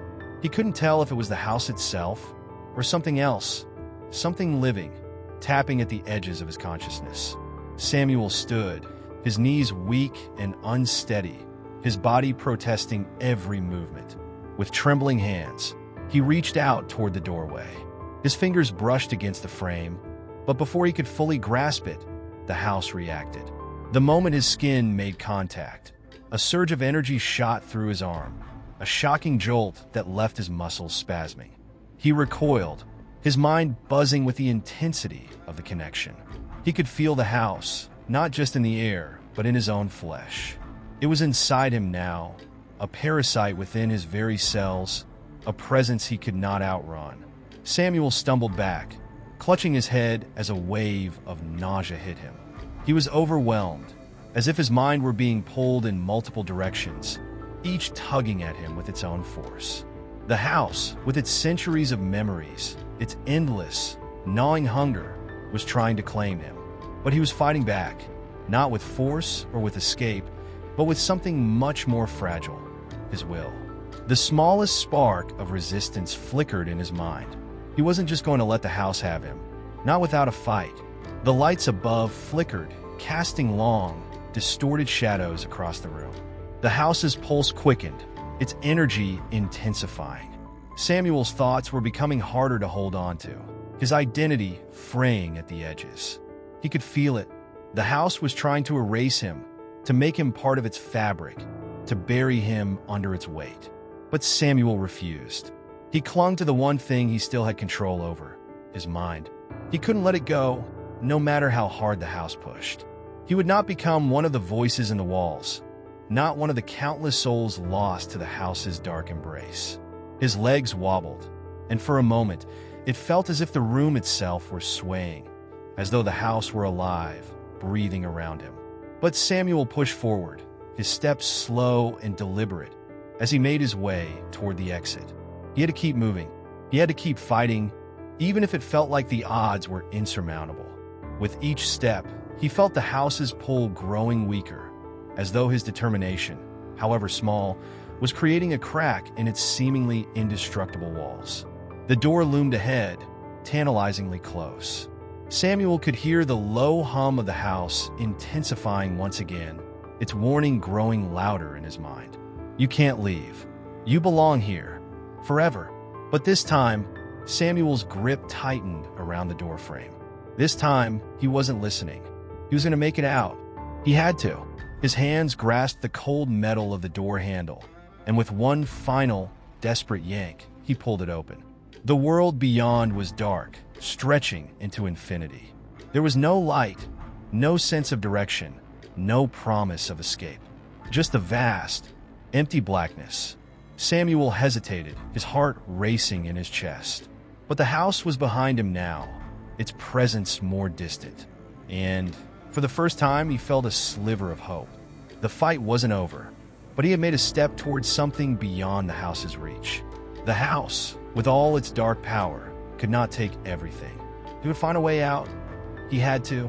As Samuel stepped into the blackness beyond the door, the cold air hit him like a sudden gust of wind, sharp and unsettling. For a moment, he felt weightless, as if the very earth beneath him had ceased to exist. The house's oppressive presence no longer surrounded him, but the emptiness that awaited was even more suffocating.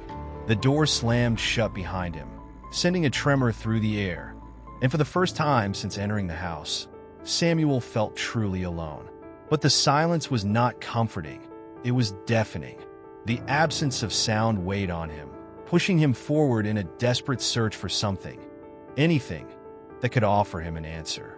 He moved through the void, the ground beneath his feet solid but unfamiliar.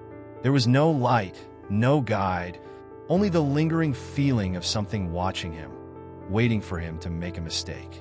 The house, despite his escape, seemed to follow him, its energy trailing behind him like a dark cloud.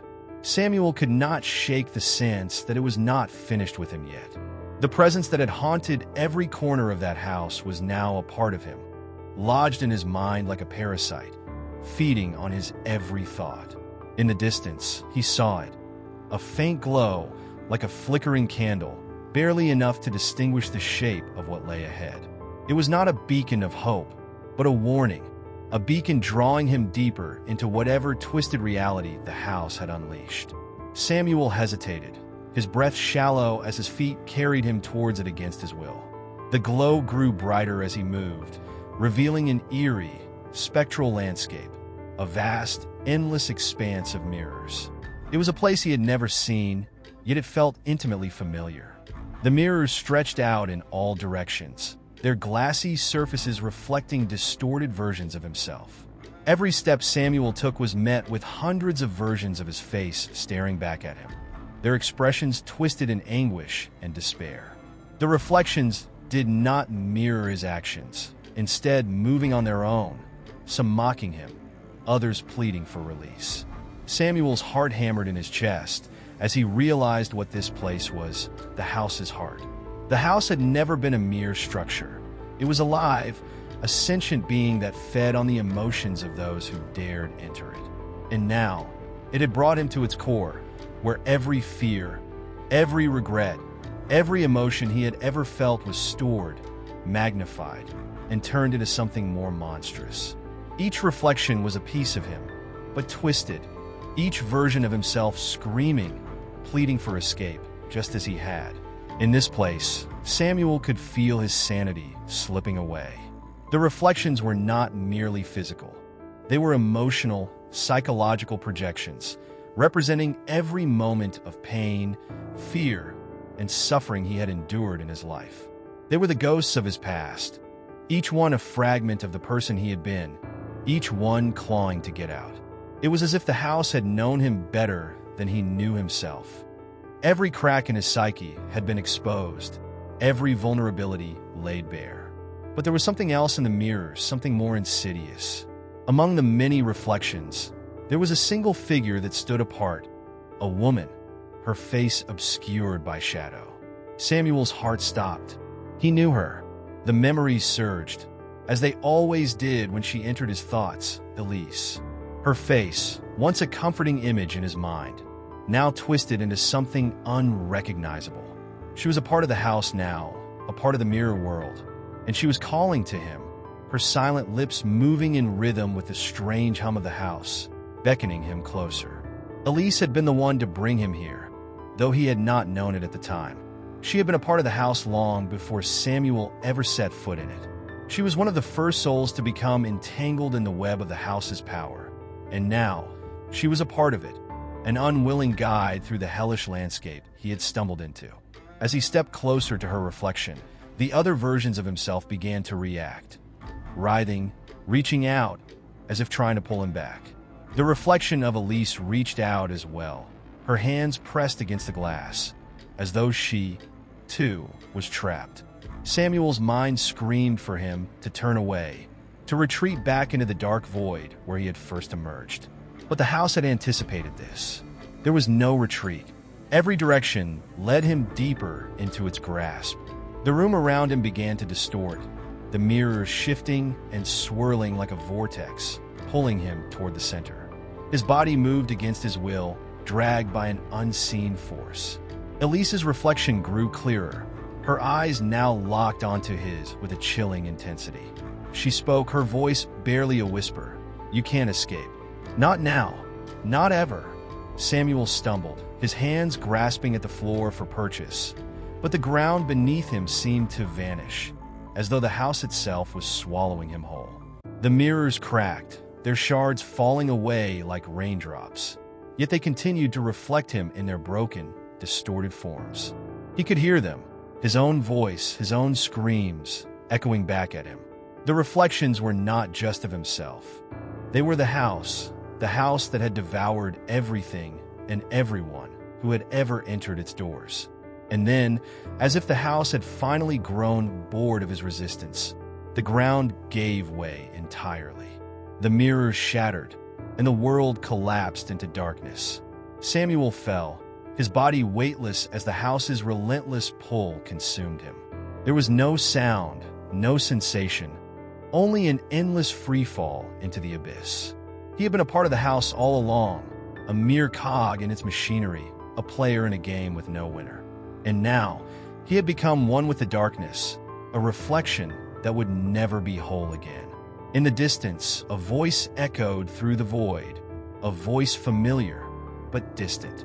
It was Elise's voice, calling out to him once more, but this time, there was no malice, no anger, only a deep, unending sadness. "It's too late." Samuel's last breath echoed through the endless void, and the house's pulse slowed, satisfied with the game it had won. The house had taken another soul, but it would never be done. It would continue forever. The dawn of Christmas Day arrived, though there was no joy in it. The world outside remained unaware of the darkness that had taken place within the walls of the house. The storm had subsided, but the air felt thick, as though the very fabric of reality had been stretched too thin. The house, silent now, stood at the edge of time, its sinister power dormant, but never truly gone. What had happened inside those walls would never be erased. The house had claimed its final victim, but its appetite was insatiable. Years passed, as they always did, and the town near the house continued to grow. The stories of the family's mysterious disappearance were passed down like a forgotten ghost story, dismissed by most as the ravings of superstitious minds. But not everyone had forgotten. There were whispers, rumors of the house still standing, though it had long since been abandoned. People who ventured too close spoke of strange lights in the windows, of sounds carried on the wind that should not have been. Some even claimed to have seen figures in the windows, figures that did not belong to the world of the living. And so, the cycle continued. Samuel's story, just one among many, became part of the folklore, lost to time, but never truly gone. The house, once more forgotten by the living, waited in the shadows, its hunger unsatisfied. For the house had not been built by mere hands, nor had it been shaped by time alone. It had been created by something far older, far more insidious, a force that predated humanity itself. The house was its vessel, and it existed not just to consume bodies, but to feed on the very essence of human despair. It was a place of memories, of regrets, of unspoken fears, a place where the line between life and death blurred. Elise had known this truth before Samuel.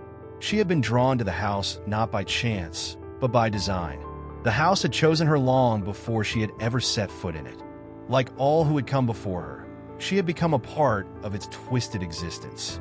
She had been its first victim, but not its last. Samuel had only followed the path that had been set before him, a path paved with broken promises and unhealed wounds. Each soul was nothing more than a stepping stone in the house's eternal hunger. There was no escape, no way to sever the connection between the house and those it claimed. In the final moments before Samuel fell into the abyss, he had seen it, what Elise had seen long ago, the truth of the house's purpose. It was not a place of torment, nor a mere trap. It was a reflection of the human condition, a mirror to the soul. It showed its victims not just their fears, but their deepest desires, those things they could never truly have.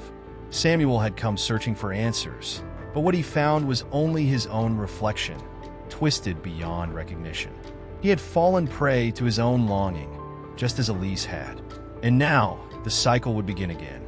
The house had claimed Samuel, but it was not finished. The stories would start anew, passed down from one generation to the next, like the warning in a forgotten folk tale. The house would wait, as it always had, for the next soul brave or foolish enough to step across its threshold. It would whisper to them in the dead of night, call to them with the promise of answers they would never truly receive. And they would come, just as Samuel had, just as Elise had. The house would feed, and the cycle would continue eternally. But the house was not content with simply consuming. It sought more than just the lives of the innocent. It sought to break them, to twist them, to make them into something else entirely. It did not simply want victims. It wanted to make them part of itself. The reflections it created were not mere illusions. They were echoes of the souls it had claimed, forever trapped in a world where time had no meaning. Samuel's screams would echo in that place for eternity, just as Elise's had, and the countless others who had followed them. Outside, the town continued to thrive, blissfully unaware of the dark presence that lingered in the distance. The lights of Christmas Day shone bright, but they could not reach the shadow of the house. No one would ever truly understand the darkness that had taken root there. It was a secret the house would keep, its history hidden behind walls that could not be breached. Those who had come before were lost to time, their fates unknown, their memories twisted beyond recognition. Samuel's family, too, would fade into oblivion, their names whispered only in passing, forgotten as the years wore on. The house, however, would remain. It had outlived them all, its hunger undiminished. The town would continue to grow, unaware of the darkness that had once roamed its streets. But the house would always be there, waiting, always waiting, for the house had no end. It was not a home, nor a structure. It was an idea, an embodiment of something much darker. And while the world outside would forget, the house itself would never cease to hunger. It would always call out, waiting for the next soul to wander too close, to listen to the whispers in the wind, to fall prey to the promise of answers that could never truly be found. And so, the cycle continued, for the house had claimed yet another soul, but it would never be satisfied. It would always be hungry, always be waiting. For those who sought it would never truly leave.